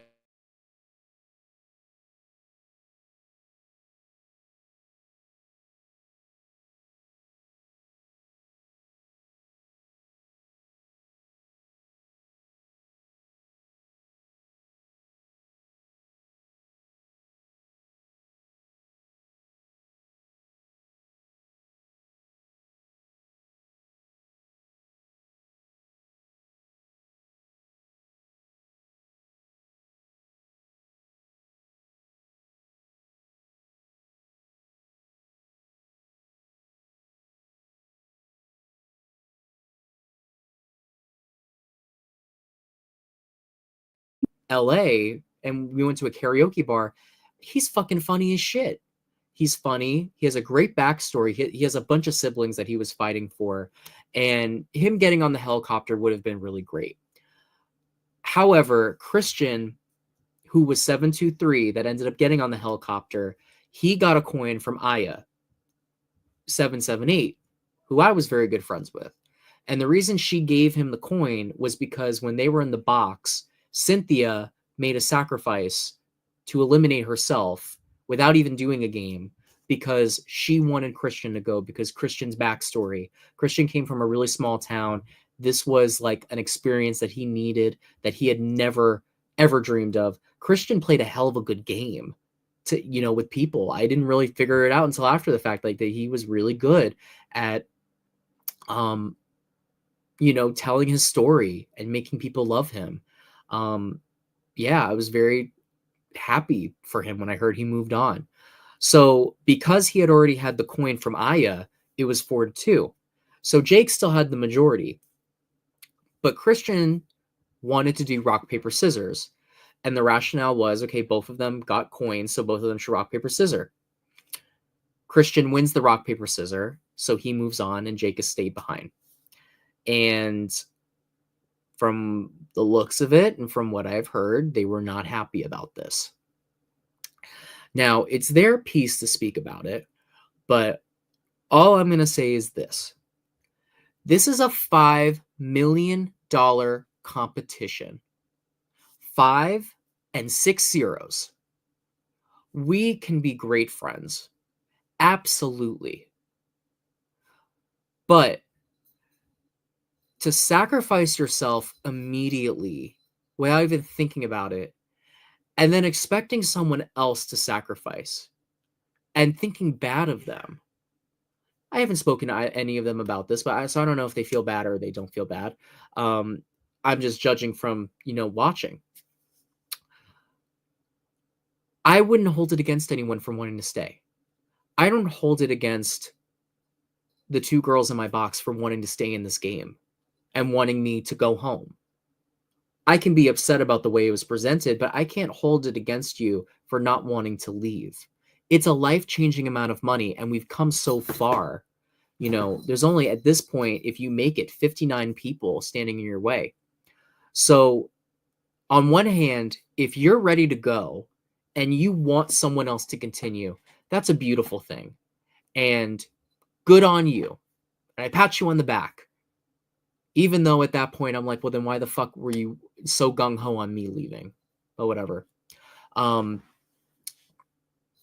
But you can't set that same expectation on another player to also give their spot up because you think the other person could just continue. Mr. Beast created a really interesting game in that sense because this game is more about sacrificing or pressuring other people to sacrifice when it's not in their best interest, whereas most competition shows, it's all selfish. It's all about self-preservation. This show gives you the option to quit at any given moment. And for me, I would have given up if I lost something fair and square. Like if I was doing this and we were doing a mini game or rock, paper, scissors, I would bow out because at that point you're delaying the inevitable. You're not getting the seat on the helicopter. So you give up and you let the other person continue. I don't hold it against anyone that did that.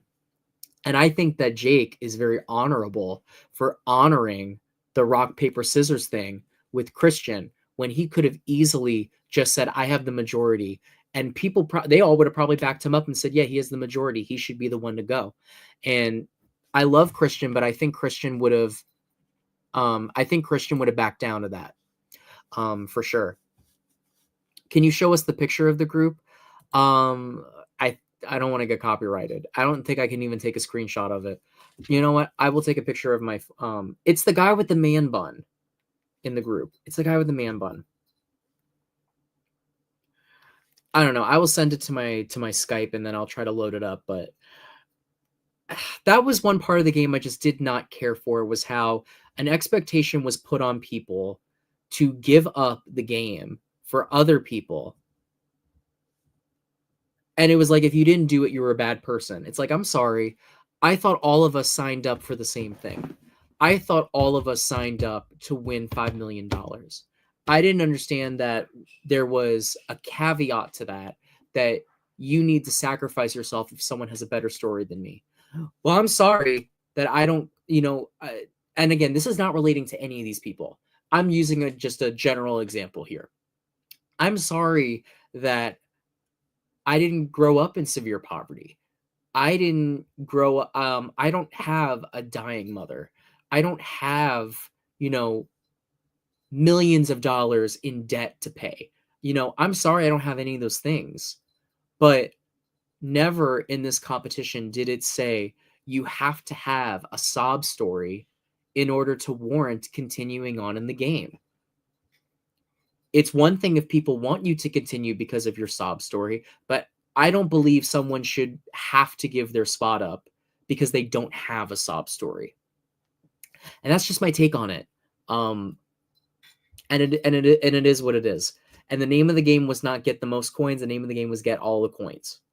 So I'm proud of Christian that in that moment, knowing how introverted he is and knowing, his backstory and knowing him as well as I do, I'm very proud of him that he even said, I want a shot. Give me a shot. And he did it. It's devastating for Jake, and I feel terrible for Jake. And I'm sure he'll get a second chance. He deserves a second chance. But at the same time, I'm really happy for Christian, and I'm glad that he made it through. of all the people there, I would have wanted it to be him. Of all the people left from my group, I would have wanted it to be him. He needed it the most. And I felt, after hearing everything I've heard, I felt like he was the most loyal to me and the most real with me. And he's like one of the only ones that really has even kept up with me. So I'm happy for him. And when I saw him get on the helicopter, I cheered really fucking loud. So then I will speak on 990. So 990 also got on. That's Eric. I'm happy for him too. Eric was a very quiet person in the game, very genuine person, very kind person. And again, he's one of the people I wish I spent more time with on the show. And another person comes from a very small town, not a lot of experiences. And this is someone that needed an experience like this and really trustworthy. So very happy to see that he won, and it was like on a game of chance. Like that was one of the faces I was looking for in the hotel after all was said and done. Then Ivy, funny thing about Ivy was almost on DH1 Traders, and I think she just never saw my text after she applied. And then I don't know 797, I don't know who she is, but overall, the very solid final helicopter. So they get on, and everyone else is devastated. I see a lot of friendly faces, people that I know, and it is what it is. They're out of the game. And it's just, unfortunately, this was not your time. It's very like RuPaul. This is not your time. So they get to the island, and it's a lot of great people on that island. A lot of people I wish I got to play the game with. The island looks fucking sick. They're going to be there competing to win the island, and then the rest of them are going to have time on their own. So I'm excited to see how this game shapes up. The Navy SEAL game looks really fun. I'm sad that I wasn't there to experience it, but then again, it was not my time. There's a lot of shouldas, there's a lot of couldas, there's a lot of wouldas that come with being on a reality game show. But all I can say is what I did. And what I did is I beat 1,900 people, give or take, to get to the top 148. Technically the top 120, top 61, whatever you want to call it. I beat out all those people. I survived, I think it was like 12 challenges, 5 episodes if you count the YouTube, which I count the YouTube because the YouTube was one of the hardest episodes to get through. I turned down $100,000. That's crazy. That's what game shows give out as prizes. And I turned it down to continue playing. I survived a box where 2 people wanted me to go home and pressured me for 4 hours. I said no, and I continued on. And at the end of the day, the only thing that took me out of the game was not trusting in the game that I had played. That was the only thing I did wrong. And I can live with that. So I am rooting for a bunch of people that are still in the game. I'm rooting for Jazz. I'm rooting for Mia. I'm rooting for Queen. I'm rooting for Grayson. I'm rooting for Dino. I'm rooting for Dana. I'm rooting for Christian. I am rooting for... There's a lot of people that I'm rooting for.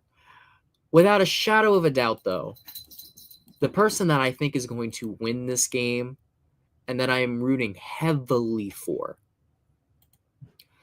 is going to have to be Tawana.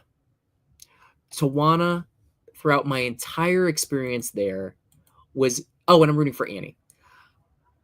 Tawana, throughout my entire experience there, was nothing but kind to me. She was nothing but graceful. She was nothing but real. She was nothing but supportive. And I wish I got to play more of the game with her. Or at the very least, I wish that she would have been there the day I left. I think I really needed her in that competition. But but I'm so excited to watch her play because I know she's a badass player. And the rest of them better watch out for her because she's coming with a vengeance. And if anyone out there can win it, 830, my girl Tawana, I think she can win it. So that's pretty much it. So really emotional episode, really eventful episode. A lot went down. And shout out to a lot of the friends that I have that went home this episode. Namely, shout out to Anna, who was in the comments here. Who else do I know went out in this episode? I know a lot of you bitches, but Anna's the first one that comes to my mind because I know most of the other people that I was friendly with made it forward. So, anyways, I see a question from Jack Williams in the comments. With only 2 helicopters left, it would have been hard to turn down the money at that point. Yeah, I would have. Honestly, I don't even know if I would have not taken it. I might have taken the offer at that point, being completely honest with you. Not knowing what it would have been after losing the I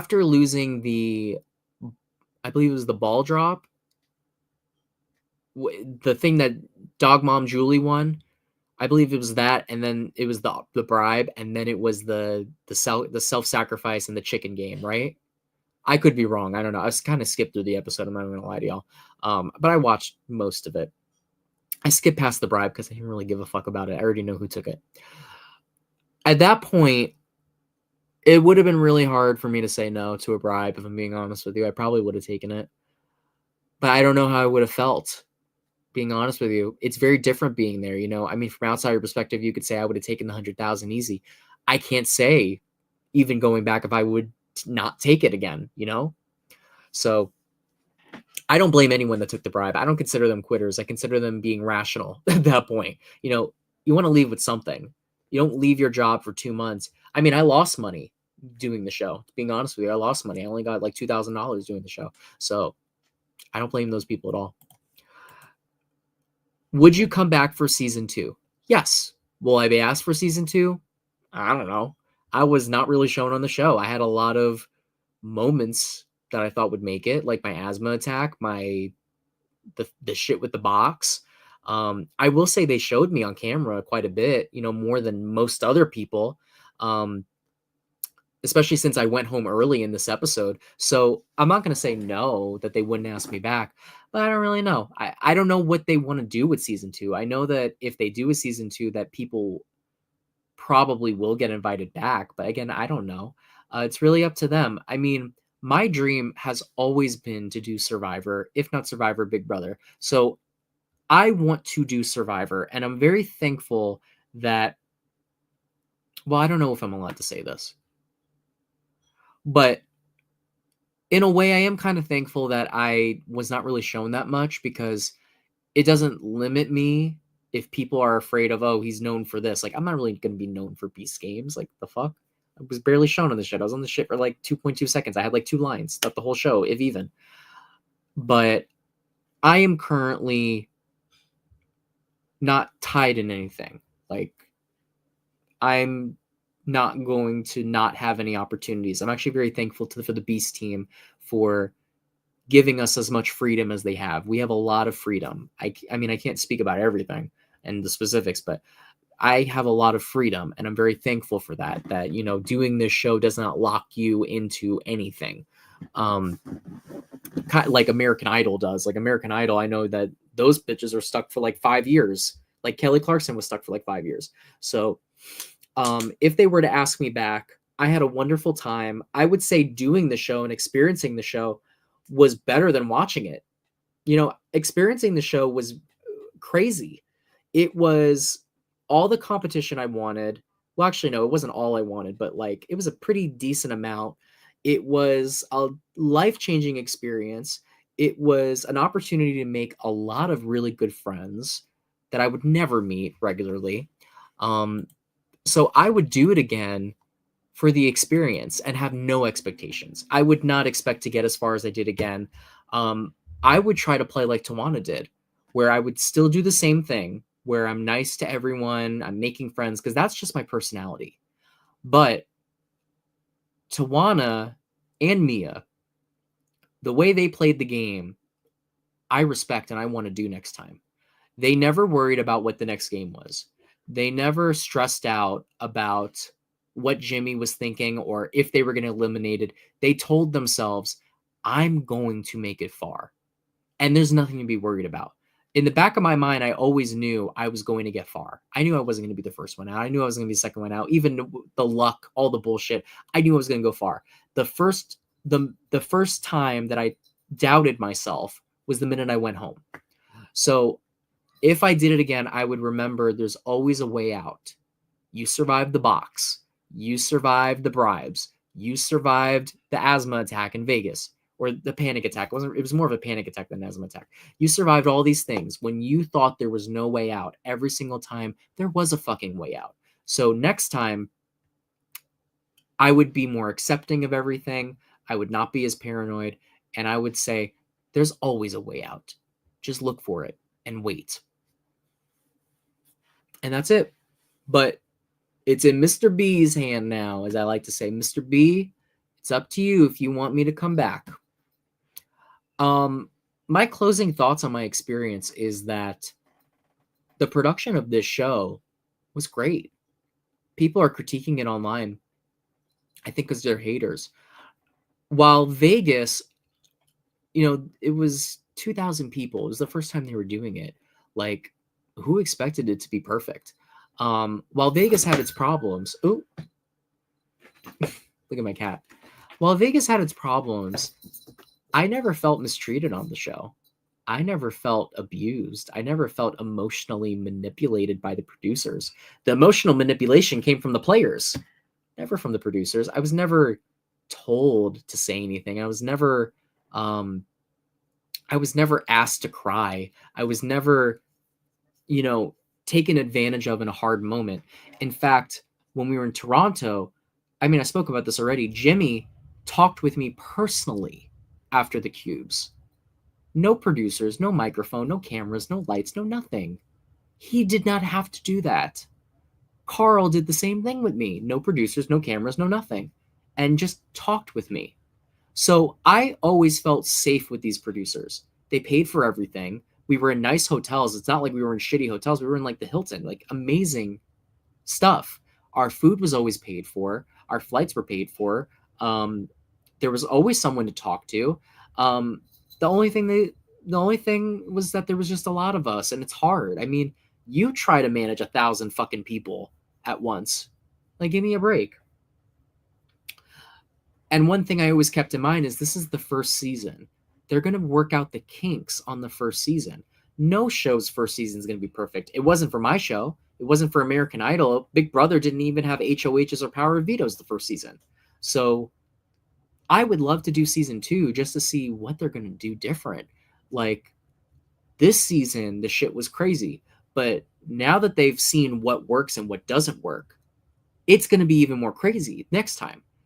And if you have 2-time players, more cutthroat, I know a lot more people want to take bribes if they play again, or they want to screw people more if they want to play again, or they want to be more outspoken. So many people were afraid to be outspoken. Queen was like one of the only ones. Like, I got to give it to Jeremy a little bit that he was at least willing to be outspoken and be a leader. So I anticipate a higher level of gameplay, more intense challenges that are social based, which I was waiting for social based challenges this whole season, even though the games all had a social element to it. Like, the games got more social the further we went along, like the box and the helicopters and all this shit, and the elimination train, which they already showed, which happens in whatever episode, but they showed that. That's the only reason I mentioned it, was that it's already shown. I don't know anything else. But I hope that in the next season it's more of that, and also a little less players, like a 500. But no matter what, even if it was copy and paste the exact same season, the exact same experience, I would do it again. However, my eyes are on Survivor. And if I was invited to Survivor, I would do that first. But I would absolutely do Mr. Beast again. I want to thank the Mr. Beast team. I want to thank Jimmy. I want to thank Carl. I want to thank Nolan. I want to thank Tariq. I want to thank Chandler for being really great while I was there, for being considerate, for being kind, for being nice to all of us, for signing everyone's shit. I never asked for anything to be signed. I will if I do it again, because it's like, damn, I should have done that. I always feel weird about that stuff. But all of you were always so gracious when we were there, and you interacted with us like we were people. I never felt like you guys were above us. And you didn't have to do that. You could have been like, fuck you, I'm going to stay in my trailer away from all of you guys. So you five, like, really thank you so much for how cool you were. But especially thank you to Jimmy and Carl for how you were on the show, and Nolan for how you were after the show. So I wanted to do that first to thank you guys. Thanks to my casting person that put me on. I appreciate you, and Rachel Riley that pushed me forward. I want to thank all of the producers that were at the hotels, giving us their tech in the middle of the night. Managing me when I had a problem with my passport. All the people that booked all of our shit, dealt with all of our complaints, dealt with all of our problems. All the casting people, all the story producers that were there to listen to us talk shit, that even though it didn't make the cut, listen to me talk shit. I want to thank my employer. Well, I'm not going to say my employer, because then some of you hating assholes are going to dox me and Karen about me. But thank you to my employer for allowing me to do the show, because I had to take off of work to do the show. It was never even a question. They wanted me to do the show. They were excited about it. They watched it. Thank you to everyone that supported me. There's been so many support. People I haven't heard from in years, thank you for supporting me. People from the org world, people from my real life. I appreciate all of the love, and I'm sorry I could to disappoint. I don't think I did disappoint any of you, but I'm sorry that I couldn't have done better.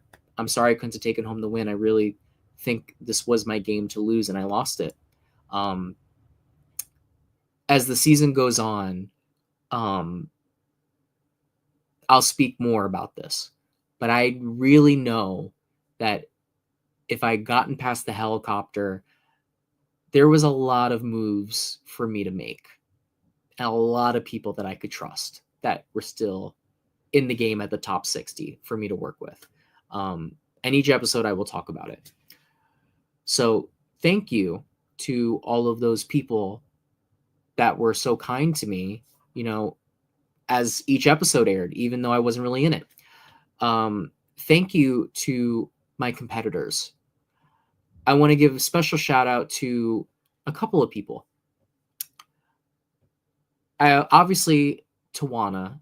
I already said my whole thing about you. Queen, just talking with you after the show. I mean, during the show, we cut the fuck up. And some of my favorite moments are talking with you and Tawana and laughing, but especially with you. But since the show has been over, you've been a really great person to just vent my feelings to. And I know you've had feelings as well, and we've talked a lot about it. And just having you as like a partner in all of this has been really great. And I love you so much. And I'm so excited for our friendship moving forward. And a lot of content for us to do. Not Beast Games content, but just content, talking shit. So Queen Brittany, who is still in the top 60, love you so much.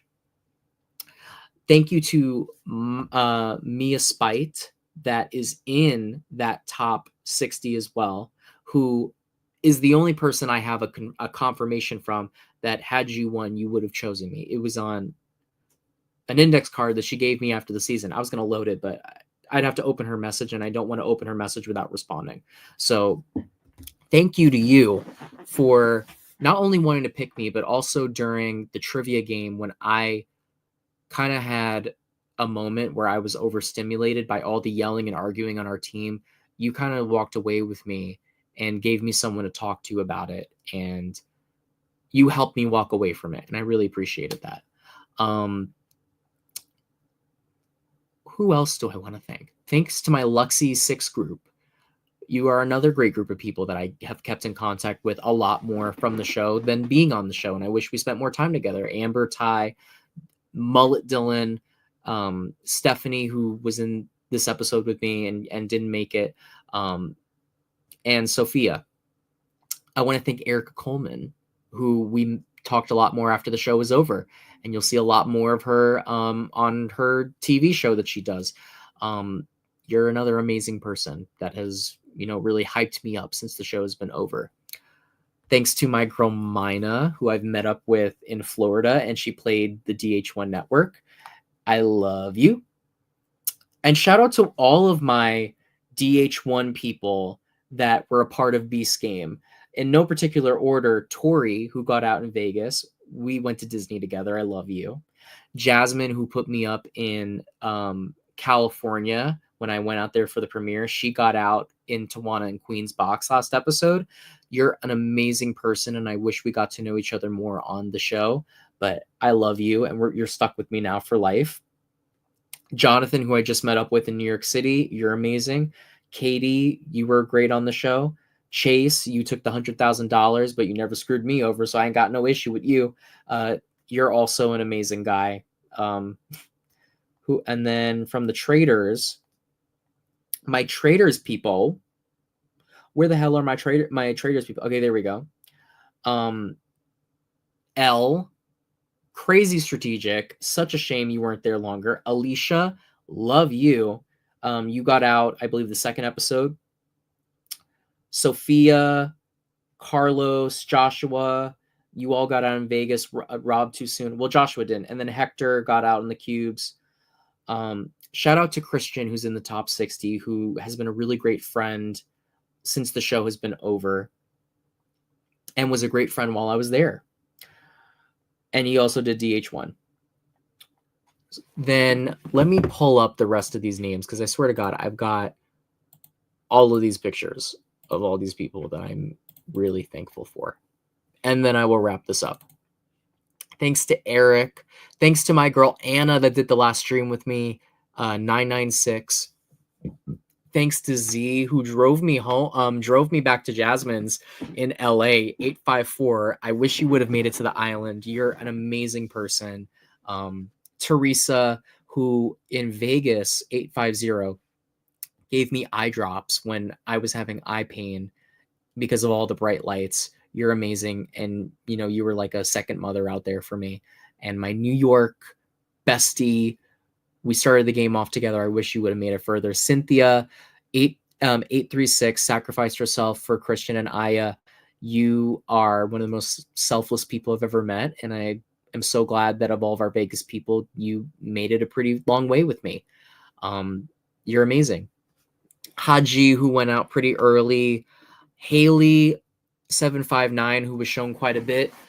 You always had my best interest at heart. We stayed friends from Vegas, and I wish that we stayed friends longer. Thank you for trying to pump me up on my last day there. T721, love her. Look her up, Tanisha Comedy. It's Tanisha on Instagram. She is an amazing comedian. She went home on the challenge with me. She was briefly shown. I think I mentioned Jazz already. Emily665, another amazing person. I did a live with her the other day. Love you. One of the realest ones. Princess, who's gone completely off the grid. I still love you. You're funny as fuck. Then shout out to Bryn, Haley, Jolene, Sasha, Sam, who I got to know pretty well off the show. There's so many other people to name, but bro, I gotta stop there. I really gotta stop there. But there's so many other people to name. Just thank you to all those people that were so kind to me while I was on the show. Thank you to Klitzorb as well, who was like our standards and practices guy, who made sure everything ran smoothly. He was the off-camera hero. You're an amazing producer, and you were great, and you were always real, and you didn't take anyone's bullshit, and I really liked it. And that's pretty much it. I believe that's everybody. Thank you to my family and to Sharonica for supporting me while I was out there. Fun fact, those wristbands, at the end of every challenge, if we survived, they would scan it and it would send a notification to our family that we were still in the game. So our family was updated on us at all times, which I was very happy about. And then they would scan it when we were eliminated. So my family knew when I was out. So I was very thankful for that as well. If I didn't mention you, and shout out to Maya Johnson that sacrificed herself. I never really fucking talked to you, but you are dope as shit for sacrificing yourself for our row. And then if I didn't mention you, I'm sorry, but shout out to you too. And maybe I forgot you on purpose.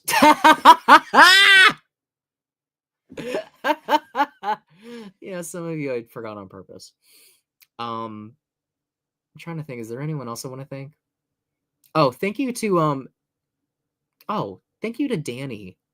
I found you to be really genuine while we were there as well, and I think you're a good guy. So yeah, nothing I'm saying has anything to do with you. I appreciate you on my last day there giving me a really nice pep talk, and since the show you've been nothing but nice to me. So and I think that's everybody. Yeah. So thank you all for watching this episode. If you had any questions for me, please do it before I end the stream. I've been talking for 2.5 hours. That is 2 hours too long for me. And I did it all by myself. Even though I am no longer in the competition, I urge you to keep watching. I promise you, the show really gets started here. This is where the game gets fucking real. And it's the part I wish I was part of. So I will be watching. I will be talking about it. Maybe not as much as I have been presently, but hopefully I will still be talking about it pretty consistently. Did you get to see the episodes before they released? Yes, I saw episode 1 and episode 2 before it was released at a premiere party in Los Angeles. I have not seen any other episode. Episode 3 and 4, I didn't see until you all saw it. And same thing with Las Vegas. I didn't see it until it was posted on YouTube. So I don't know what the rest of the episodes look like. I have an idea, but I don't, because, people talk, but I have no idea what exactly happens. I don't know what the episodes look like. So no, I haven't seen the rest of the season, but I know it's really good just from the trailers alone and from the grapevine. I know it's very, very good. This is where I think the storytelling really comes into play. So next week on Beast Games, 9 players out of 60 decided that they want to put their game at risk to compete for a $1.8 million island. For 8 of them, that was the wrong choice. But for 1, they will walk away victorious. Of those 9, I am rooting for 1 person, and I hope that she wins it. And if you were listening, then you probably know who I'm talking about. But that's all I'm going to say. I am rooting for you to win all of this, to win the island, and to walk away with something. And I'm excited to find out who won. I'm so excited to see. So I will be recapping that next week, probably the same day as the episode gets released. So thank you so much for watching. If you liked my recap and want to see everything that goes on in reality TV, subscribe to Slightly Bitta on YouTube. My goal is to hit 2K. I'm this close. Please help me. If you want to be in the know of whenever I'm doing shit, you can follow me on Instagram or Twitter at Slightly Bitta with an AH, the same thing that is in my name. And trust me when I say this will not be the last competition that I do. Absolutely not.